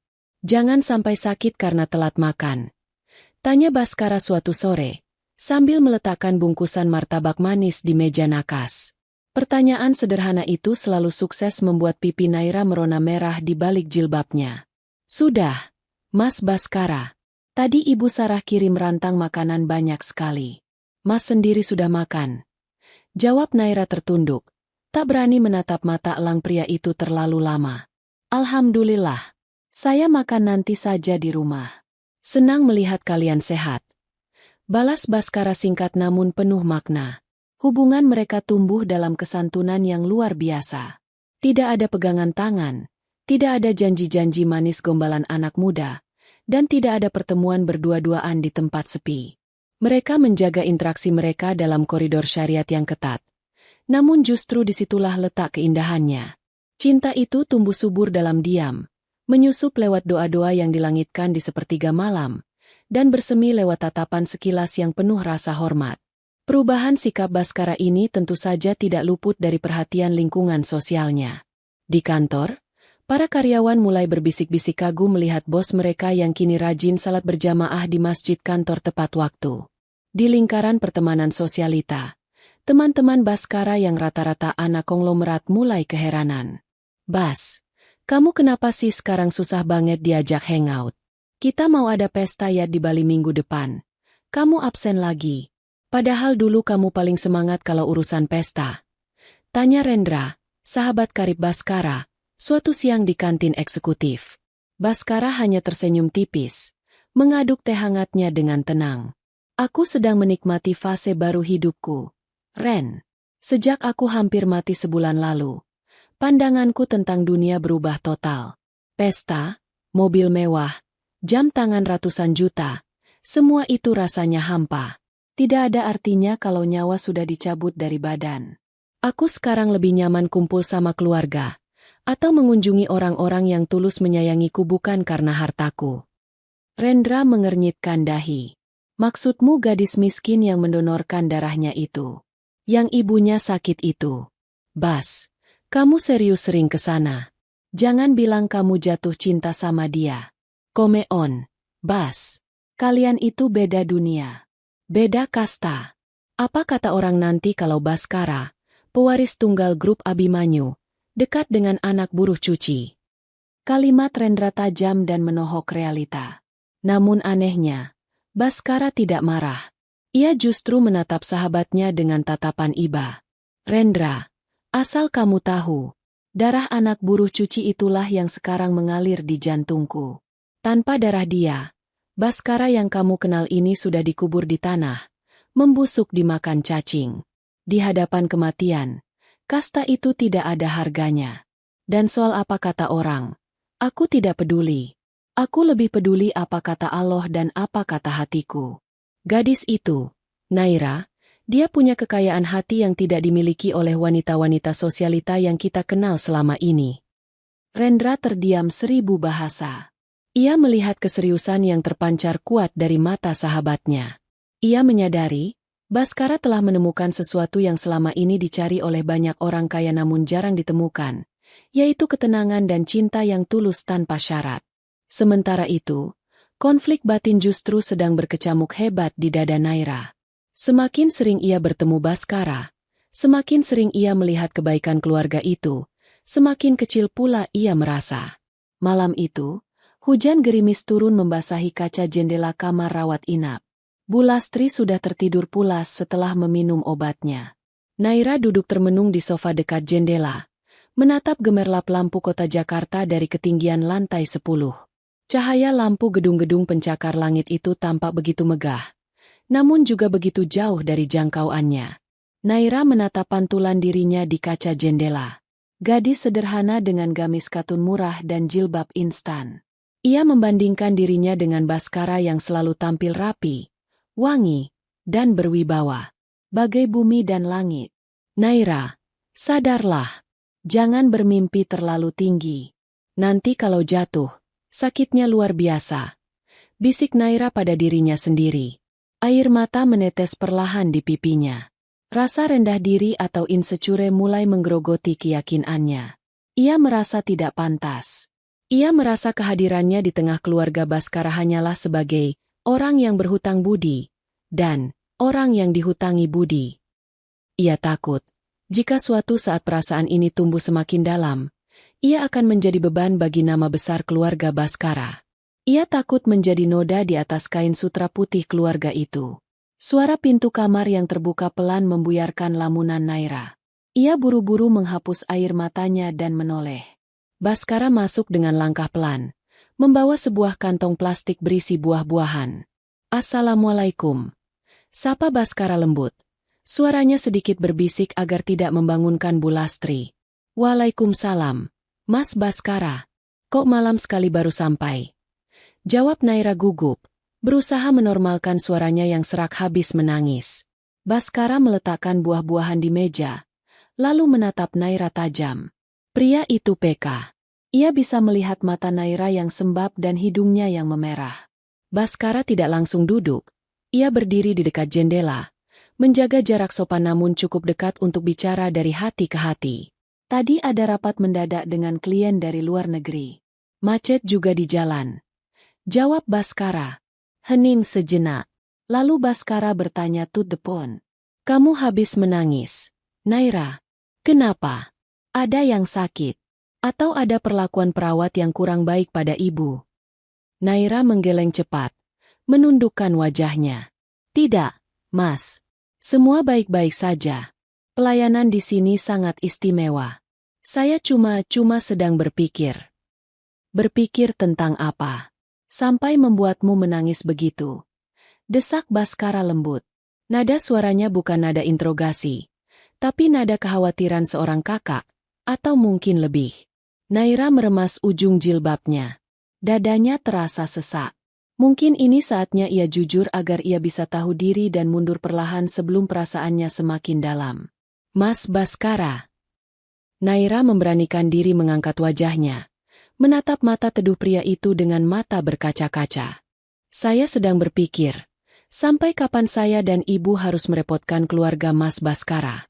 Semua fasilitas ini, kebaikan bapak dan ibu, perhatian Mas Baskara ini semua terlalu banyak buat kami. Kami orang kecil, Mas. Kami tidak punya apa-apa untuk membalasnya. Saya takut saya tidak tahu diri. Baskara tertegun. Ia menghela napas panjang, lalu tersenyum tipis. Senyum yang sangat menenangkan. Naira, dengarkan saya baik-baik. Ucap Baskara serius. Siapa yang bilang kamu merepotkan? Siapa yang minta dibalas? Apakah matahari meminta bayaran saat ia menyinari bumi? Tidak, Naira. Orang tua saya melakukan ini karena mereka sayang sama ibu kamu. Sama kamu. Mereka melihat ketulusan di hati kalian. Tapi kami beda dunia, Mas. Potong Naira. Air matanya tumpah lagi. Emosinya meluap. Mas Baskara orang kaya, terpandang, berpendidikan tinggi.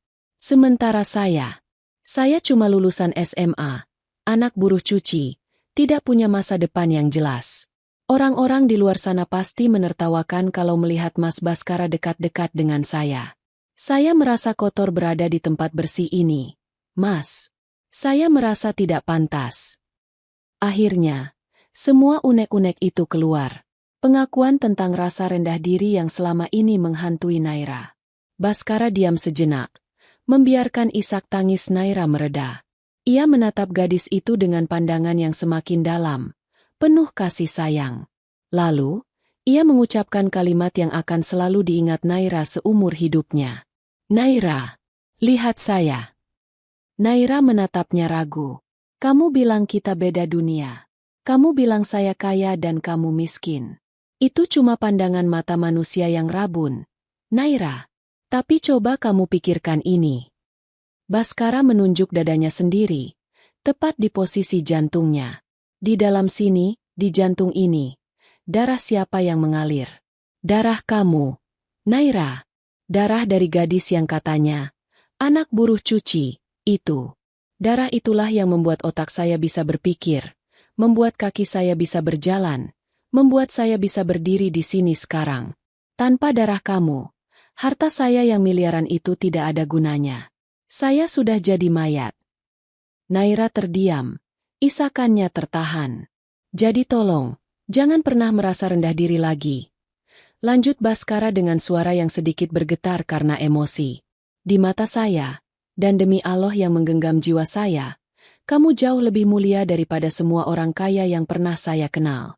Harta saya hanya titipan yang bisa hilang dalam sekejap, bisa terbakar, bisa dicuri. Tapi ketulusan kamu mendonorkan darahmu, keikhlasan kamu merawat ibumu, itu adalah kekayaan abadi yang ingin saya bawa sampai mati. Mas, lirih Naira, tak mampu berkata-kata. Saya tidak butuh wanita sosialita yang pintar berdandan tapi hatinya kosong. Saya butuh seseorang yang bisa mengingatkan saya pada bumi saat saya terbang terlalu tinggi. Saya butuh seseorang yang darahnya sudah menyatu dengan nadi saya. Dan orang itu kamu, Naira. Pengakuan tersirat itu begitu kuat. Baskara tidak mengatakan, aku mencintaimu, secara gamblang, karena ia menghormati Naira dan belum ada ikatan halal di antara mereka. Tapi kalimat itu sudah cukup menjelaskan segalanya. Bahwa bagi Baskara, Naira bukan sekadar orang yang menolongnya, tapi Naira adalah belahan jiwanya yang hilang. Mas Baskara, terima kasih sudah menghargai saya sedemikian rupa. Ucap Naira sambil menyeka air matanya. Hatinya yang tadi gersang karena keraguan, kini tersiram hujan ketenangan. Sama-sama. Jadi, jangan nangis lagi ya. Nanti kalau ibu bangun dan lihat kamu nangis, dikira saya yang jahatin kamu. Bisa dimarahi bapak saya nanti. Canda Baskara mencoba mencairkan suasana. Naira tertawa kecil di sela-sela tangisnya. Tawa yang renyah dan manis. Iya, Mas. Ya sudah. Sekarang kamu ambil wudhu, salat isya, terus istirahat. Jangan begadang menatap jendela terus. Besok pagi saya jemput bapak dan ibu. Mereka mau ajak kamu sarapan bareng di kantin. Katanya ibu kangen ngobrol sama kamu. Baik, Mas. Hati-hati di jalan pulang ya. Assalamualaikum. Waalaikumsalam. Baskara keluar dari kamar itu dengan hati yang lega. Ia berhasil meruntuhkan tembok keraguan di hati Naira. Dan malam itu, di dalam mobilnya yang melaju membelah malam Jakarta, Baskara memantapkan niatnya. Ia tidak akan menunggu terlalu lama. Ia tidak ingin membiarkan intan berlian itu terus-menerus merasa dirinya kerikil. Ia akan segera memuliakan gadis itu dengan cara yang paling terhormat di mata agama dan negara. Di dalam kamar rawat, Naira mengambil wudhu dengan hati yang berbunga-bunga. Air wudhu yang membasuh wajahnya terasa menyegarkan jiwa. Dalam sujud salat isyanya malam itu, doa Naira berubah. Ia tidak lagi meminta agar dijauhkan dari rasa minder, tapi ia meminta petunjuk. Ya Allah, jika memang Mas Baskara adalah takdir yang Engkau tuliskan untuk hamba, maka kuatkanlah hati hamba untuk mendampinginya. Jadikan hamba wanita yang pantas untuk kebaikan hatinya, bukan karena harta dunia, tapi karena iman dan takwa kepadamu. Tasbih kayu koka di pergelangan tangan Naira beradu pelan saat ia menengadahkan tangan berdoa, seolah mengamini setiap kata yang terucap dari bibir gadis itu. Cinta dalam diam itu kini mulai menemukan muaranya, mengalir tenang menuju samudra kepastian yang direstui semesta. Hari Jumat yang penuh berkah itu terasa berbeda dari hari-hari biasanya. Matahari bersinar cerah menembus celah-celah awan putih yang berarak pelan di langit Jakarta, seolah turut merestui niat suci yang sedang bergemuruh di dada seorang pemuda. Di dalam kamar rawat inap VVIP yang tenang, aroma bunga melati yang segar menguar dari vas di sudut meja, menggantikan aroma obat-obatan yang biasanya mendominasi indera penciuman. Bu Lastri, Ibunda Naira, hari ini tampak jauh lebih segar. Ia sudah bisa duduk bersandar di ranjangnya dengan nyaman. Terapi rutin yang difasilitasi keluarga Baskara telah mengembalikan sebagian besar fungsi motorik tubuhnya. Tangan kanannya yang dulu kaku kini sudah bisa digerakkan untuk memegang sendok atau sekadar membelai wajah putri tercintanya. Naira sedang merapikan selimut ibunya ketika pintu kamar diketuk dengan irama yang pelan namun tegas. Assalamualaikum. Suara bariton yang sangat dikenalnya itu terdengar dari balik pintu. Jantung Naira berdesir hebat. Ia mengenali suara itu. Suara Baskara. Namun, ada getaran yang berbeda dalam nada suaranya hari ini. Lebih berat, lebih serius, dan syarat akan emosi yang tertahan. Pintu terbuka. Naira terpaku di tempatnya berdiri. Pemandangan di hadapannya membuatnya menahan napas. Baskara tidak datang sendiri. Di belakangnya, berdiri Bapak Abdullah dan Ibu Sarah. Mereka semua berpakaian sangat rapi, namun tidak mencolok. Baskara mengenakan baju koko berwarna putih bersih yang dipadukan dengan celana bahan hitam, lengkap dengan peci hitam yang bertengger rapi di kepalanya. Wajahnya tampak bersih, bercahaya oleh air wudhu, meski ada guratan ketegangan yang jelas terlihat di rahangnya yang tegas. Ibu Sarah tampil anggun dengan gamis berwarna pastel yang lembut. Senyumnya merekah lebar, memancarkan kehangatan seorang ibu. Sementara Bapak Abdullah, dengan wibawanya yang tenang, membawa sebuah bingkisan kecil yang dibungkus kain bludru. "Waalaikumsalam, Mas Baskara, Bapak, Ibu. Silakan masuk," jawab Naira gugup. Tangannya meremas ujung jilbabnya. Mereka masuk dengan langkah sopan. Suasana di dalam kamar itu mendadak hening. Namun bukan hening yang canggung, melainkan hening yang sakral. Seperti keheningan di dalam masjid sebelum azan berkumandang. Baskara berjalan mendekati ranjang Bulastri. Ia tidak langsung duduk. Ia berdiri sejenak, menatap wanita parubaya itu dengan tatapan penuh hormat. Lalu perlahan ia merendahkan tubuhnya. Baskara, sang direktur utama yang membawahi ribuan karyawan, kini bersimpuh di lantai rumah sakit, tepat di samping ranjang Bulastri. Ia mengabaikan setelan celana mahalnya yang menyentuh lantai dingin. Bapak Abdullah dan Ibu Sarah pun mengambil tempat duduk di kursi yang tersedia. Wajah mereka tampak serius namun teduh. Naira mundur beberapa langkah, berdiri mematung di dekat jendela. Kakinya terasa lemas. Insting wanitanya mengatakan bahwa sesuatu yang besar akan segera terjadi. Sesuatu yang akan mengubah arah hidupnya selamanya. Baskara meraih tangan kanan Bulastri, mencium punggung tangan yang keriput dan kasar itu dengan takzim dan lama. Saat ia mengangkat wajahnya, matanya berkaca-kaca. "Ibu Lastri, bagaimana kabarnya hari ini? Semoga Allah senantiasa melimpahkan kesehatan dan keberkahan untuk ibu," ucap Baskara lembut. "Alhamdulillah, Nak Baskara. Ibu sudah jauh lebih baik berkat bantuan Nak Baskara sekeluarga.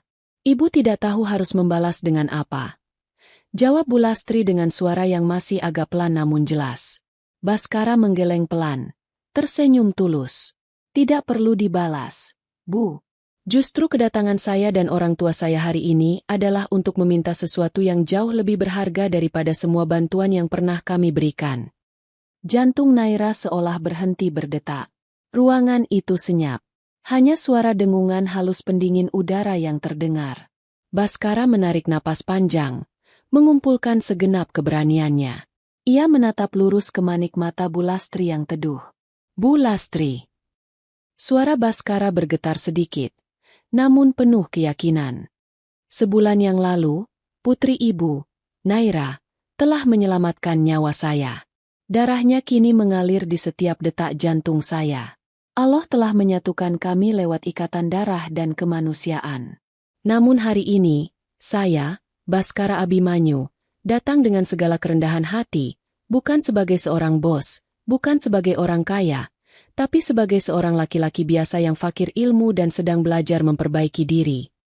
Baskara berhenti sejenak, menelan ludah yang terasa kesat di tenggorokannya.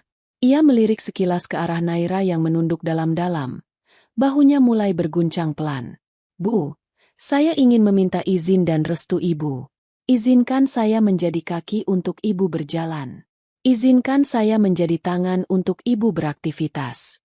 Dan yang paling utama, izinkan saya menjadi imam, pelindung, dan penjaga bagi putri ibu, Naira." Air mata mulai menetes di pipi Bulastri.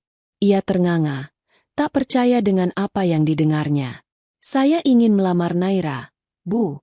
Saya ingin menjadikannya istri saya, penyempurna separuh agama saya.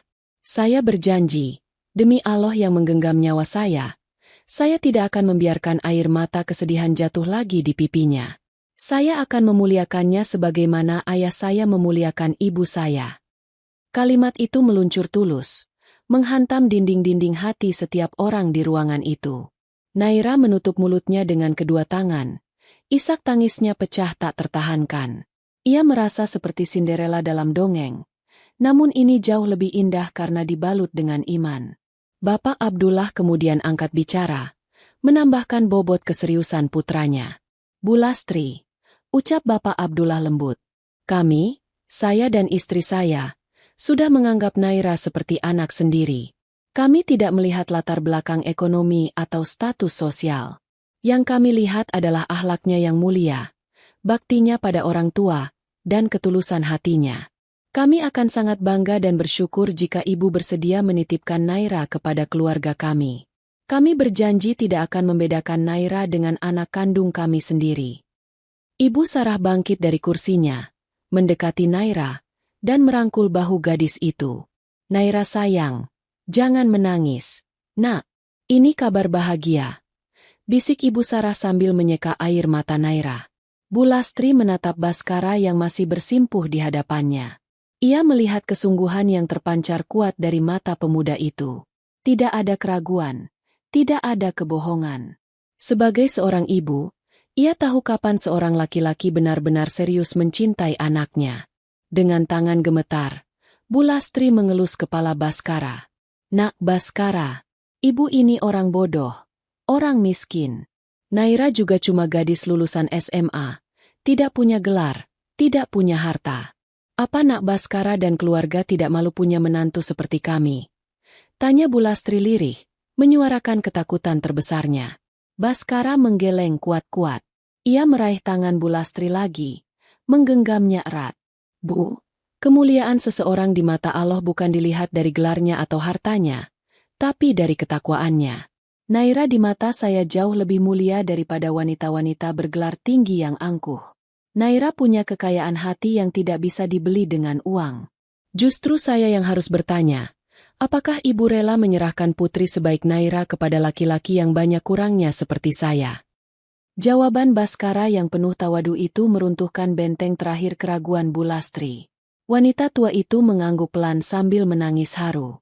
Kalau memang itu niat Nak Baskara, dan kalau itu bisa membahagiakan Naira, ibu merestui. Nak, ibu titip Naira ya. Tolong bimbing dia menuju surga. Tolong jangan sakiti hatinya. Alhamdulillah, ucap Baskara, Bapak Abdullah, dan Ibu Sarah serempak. Gemas syukur memenuhi ruangan. Baskara kemudian bangkit berdiri, lalu memutar tubuhnya menghadap Naira. Gadis itu masih menunduk, tak berani menatap wajah calon imamnya.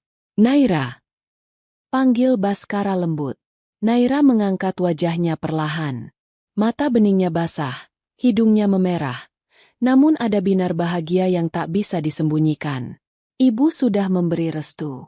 Bapak dan ibu saya juga sudah merestui. Sekarang, keputusan ada di tanganmu. Saya tidak memaksamu. Tapi saya menawarkan hati saya, hidup saya, dan masa depan saya untuk kita jalani bersama. Apakah kamu bersedia menerima lamaran saya dan menjadi istri saya? Naira terdiam sejenak. Ia mengingat semua salat istikharah yang ia lakukan seminggu terakhir. Ia mengingat setiap mimpi dan kemantapan hati yang Allah berikan. Wajah Baskara selalu hadir dalam setiap doanya. Pria yang tidak hanya memberinya harapan hidup yang lebih baik, tapi juga membimbingnya menjadi hamba yang lebih bersyukur. Naira melirik ke arah pergelangan tangan kirinya. Tasbih kayu koka pemberian Ibu Sarah masih melingkar setia di sana.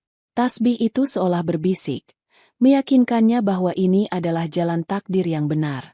Dengan suara pelan namun mantap, Naira menjawab, Bismillah, insya Allah, Naira bersedia, Mas. Naira siap menjadi makmum Mas Baskara. Tapi tolong, bimbing Naira ya, Mas. Naira masih banyak kurangnya. Senyum lega merekah di wajah Baskara. Senyum paling bahagia yang pernah ia tunjukkan seumur hidupnya. Lebih bahagia daripada saat ia memenangkan tender proyek triliunan rupiah. Alhamdulillah. Terima kasih, Naira. Terima kasih. Ibu Sarah langsung memeluk Naira erat, mencium pipi kanan dan kiri calon menantunya itu. Bapak Abdullah menepuk bahu Baskara dengan bangga. Selamat, Nak. Sekarang kamu punya tanggung jawab besar. Jadilah suami yang amanah. Sebagai tanda pengikat, Ibu Sarah mengeluarkan sebuah kotak bludru yang tadi dibawa Bapak Abdullah.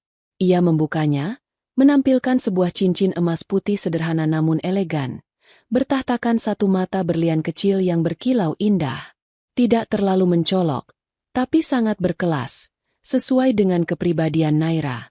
Naira, ini cincin pertunangan dari ibu. Bukan sebagai mahar, tapi sebagai tanda kasih sayang ibu. Ibu pasangkannya. Ibu Sarah menyematkan cincin itu di jari manis Naira. Ukurannya pas sekali, seolah cincin itu memang ditakdirkan untuk jari Naira sejak awal penciptaannya. Naira menatap cincin itu dengan takjub. Jari-jarinya yang kasar karena sering mencuci dan bekerja keras, kini dihiasi benda indah yang melambangkan penghargaan tinggi dari keluarga barunya. "Terima kasih, Ibu.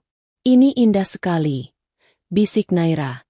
"Kamu pantas mendapatkannya, Nak," jawab Ibu Sarah.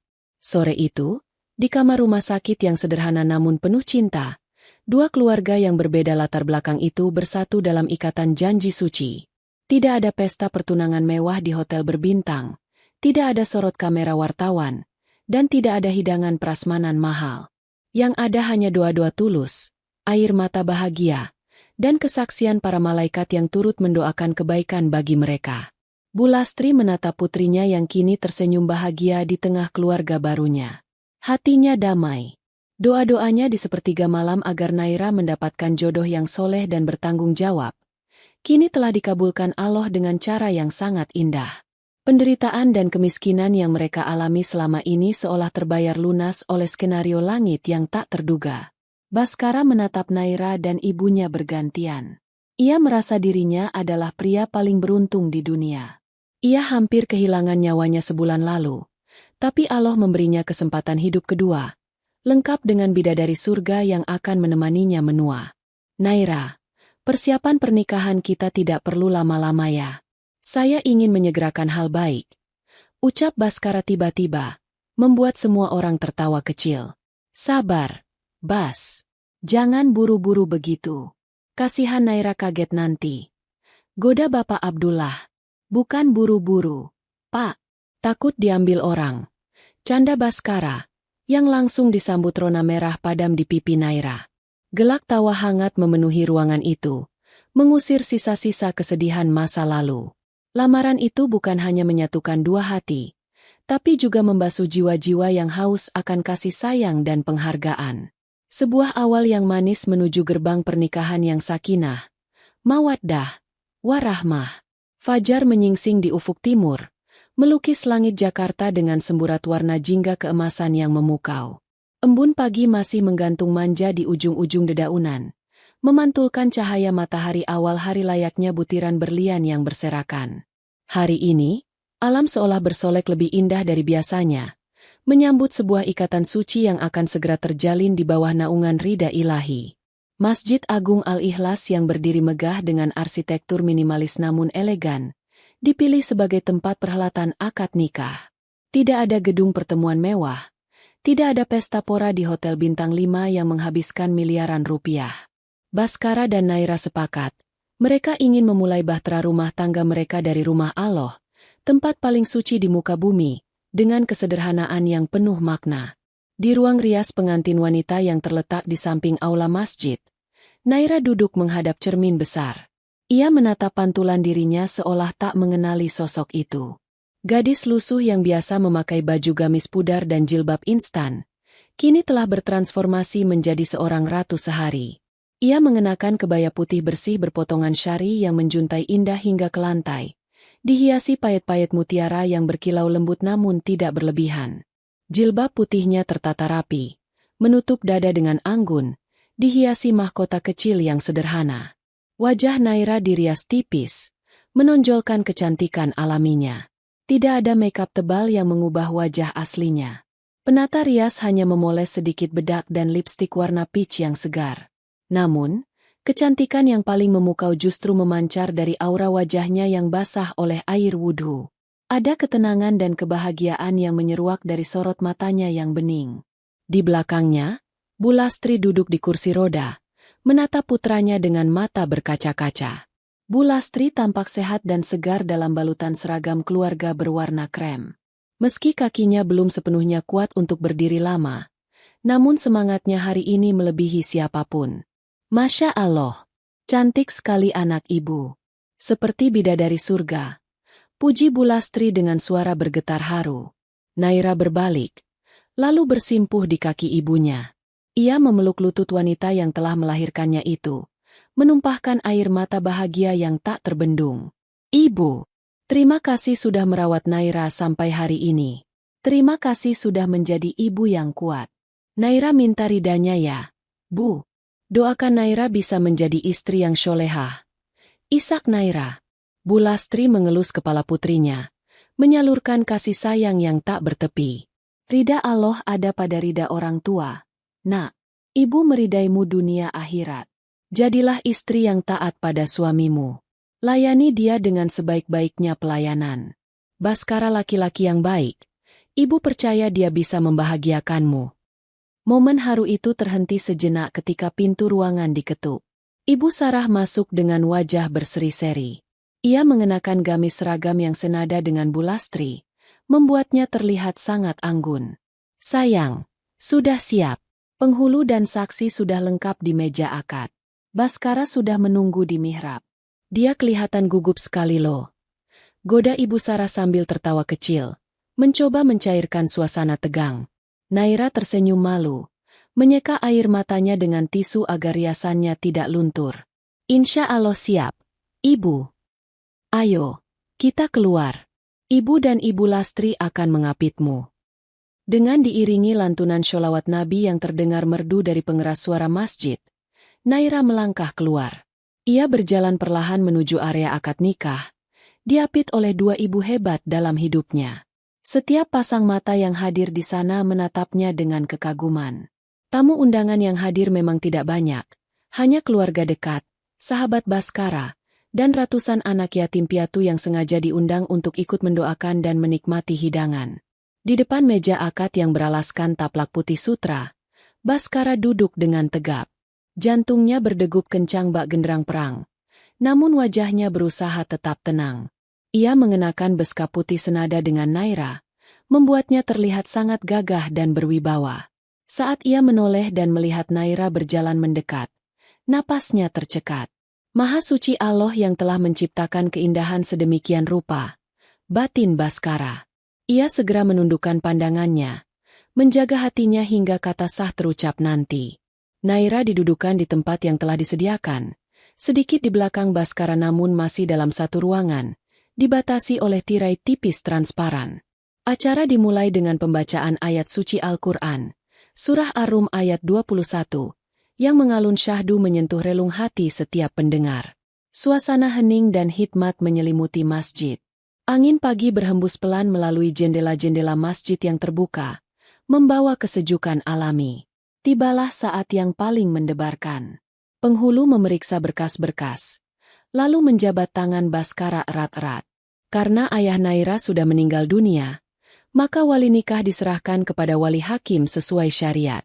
Saudara Baskara Abimanyu bin Abdullah. Ucap bapak penghulu dengan suara lantang. Saya. Jawab Baskara tegas, meski tangannya sedikit dingin.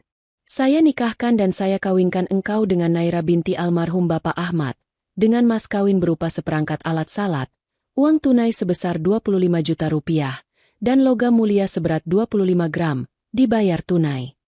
Baskara menarik napas dalam. Lalu dengan satu tarikan napas yang mantap dan lancar, ia mengucapkan kalimat sakral itu. Saya terima nikah dan kawinnya Naira binti almarhum Bapak Ahmad dengan mas kawin tersebut. Tunai. Saksi-saksi serempak berseru. Sah. Alhamdulillah. Gema hamdalah membahana di seluruh penjuru masjid. Air mata bahagia tumpah ruah. Bu Lastri menangis tergugu sambil memeluk Ibu Sarah. Bapak Abdullah mengusap wajahnya dengan kedua tangan, bersyukur putranya telah menyempurnakan separuh agamanya. Beban berat di pundak Baskara seketika terangkat, berganti dengan rasa tanggung jawab yang manis. Kini, Naira telah sah menjadi istrinya. Halal baginya untuk menyentuh dan memandang wajah cantik itu sepuasnya. Baskara bangkit dari duduknya, lalu berjalan menuju tempat Naira duduk. Naira perlahan bangkit. Tubuhnya gemetar karena haru. Saat Baskara berdiri tepat di hadapannya, Naira memberanikan diri mengangkat wajahnya. Mata mereka bertemu dalam satu garis lurus, memancarkan cinta yang direstui langit. Naira meraih tangan kanan Baskara, lalu mencium punggung tangan suaminya itu dengan penuh takzim. Sebuah ciuman pertama sebagai tanda bakti seorang istri. Baskara merasakan kehangatan bibir Naira di punggung tangannya. Sebuah sensasi yang menggetarkan jiwanya. Baskara kemudian meletakkan telapak tangan kanannya di ubun-ubun Naira. Ia memejamkan mata, melantunkan doa pengantin baru dengan suara lirih namun terdengar jelas oleh Naira. Setelah doa itu selesai, Baskara mengecup kening Naira cukup lama. Kecupan yang penuh kasih sayang dan perlindungan. Air mata Naira menetes lagi, membasahi pipinya. "Assalamualaikum, istriku," bisik Baskara lembut di telinga Naira. "Waalaikumsalam, suamiku," jawab Naira malu-malu. Pesta resepsi hari itu berlangsung sangat sederhana namun penuh keberkahan. Tidak ada musik bising atau dansa-dansi. Yang ada hanyalah lantunan nasyid Islami dan senyum ceria ratusan anak yatim yang menikmati makanan enak. Baskara dan Naira memilih untuk tidak duduk di pelaminan yang tinggi layaknya raja dan ratu. Mereka justru berkeliling, menyapa tamu, dan ikut melayani makan anak-anak yatim itu.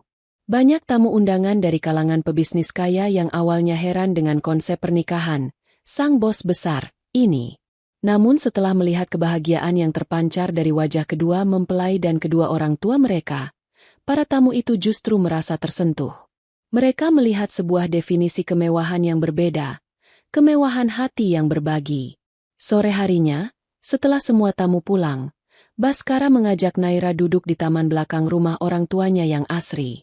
Mereka duduk di sebuah bangku taman kayu di bawah pohon rindang, menikmati senja pertama mereka sebagai suami istri. Baskara menggenggam tangan Naira, memainkan jari jemari istrinya yang dihiasi cincin pernikahan. Ia menatap pergelangan tangan kiri Naira. Tasbih kayu koka pemberian ibunya masih melingkar setia di sana, berdampingan dengan gelang emas hadiah pernikahan. "Naira," panggil Baskara pelan. "Iya, Mas." Baskara menatap mata Naira lekat-lekat. "Kamu tahu tidak? Dulu, saat aku terbaring sekarat di ruang operasi, aku merasa hidupku sudah selesai. Gelap, dingin. Tapi tiba-tiba ada kehangatan yang mengalir masuk ke tubuhku. Saat itu aku tidak tahu itu apa. Ternyata, itu adalah darahmu. Darah yang membawa doa dan ketulusan." Baskara mengangkat tangan Naira, lalu meletakkannya tepat di dada kirinya, di atas detak jantungnya. "Rasakan ini, Naira. Jantung ini berdetak karena izin Allah, dan karena darahmu yang menjadi bahan bakarnya. Dulu darahmu menyelamatkanku dari kematian. Sekarang, izinkan sisa hidupku digunakan untuk menjagamu, membahagiakanmu, dan memuliakanmu." Naira merasakan detak jantung suaminya yang kuat dan teratur di telapak tangannya. Ia tersenyum haru. "Mas Baskara, Naira cuma perantara. Allah yang menyelamatkan Mas." Tapi Naira bersyukur. Allah memilih Naira untuk menjadi bagian dari hidup Mas. Naira janji akan selalu ada di samping Mas, dalam suka maupun duka. "Kita sama-sama belajar ya, Mas." Naira orang bodoh.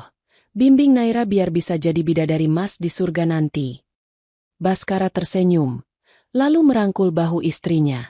"Kita sama-sama belajar, sayang. Rumah tangga kita adalah sekolah seumur hidup."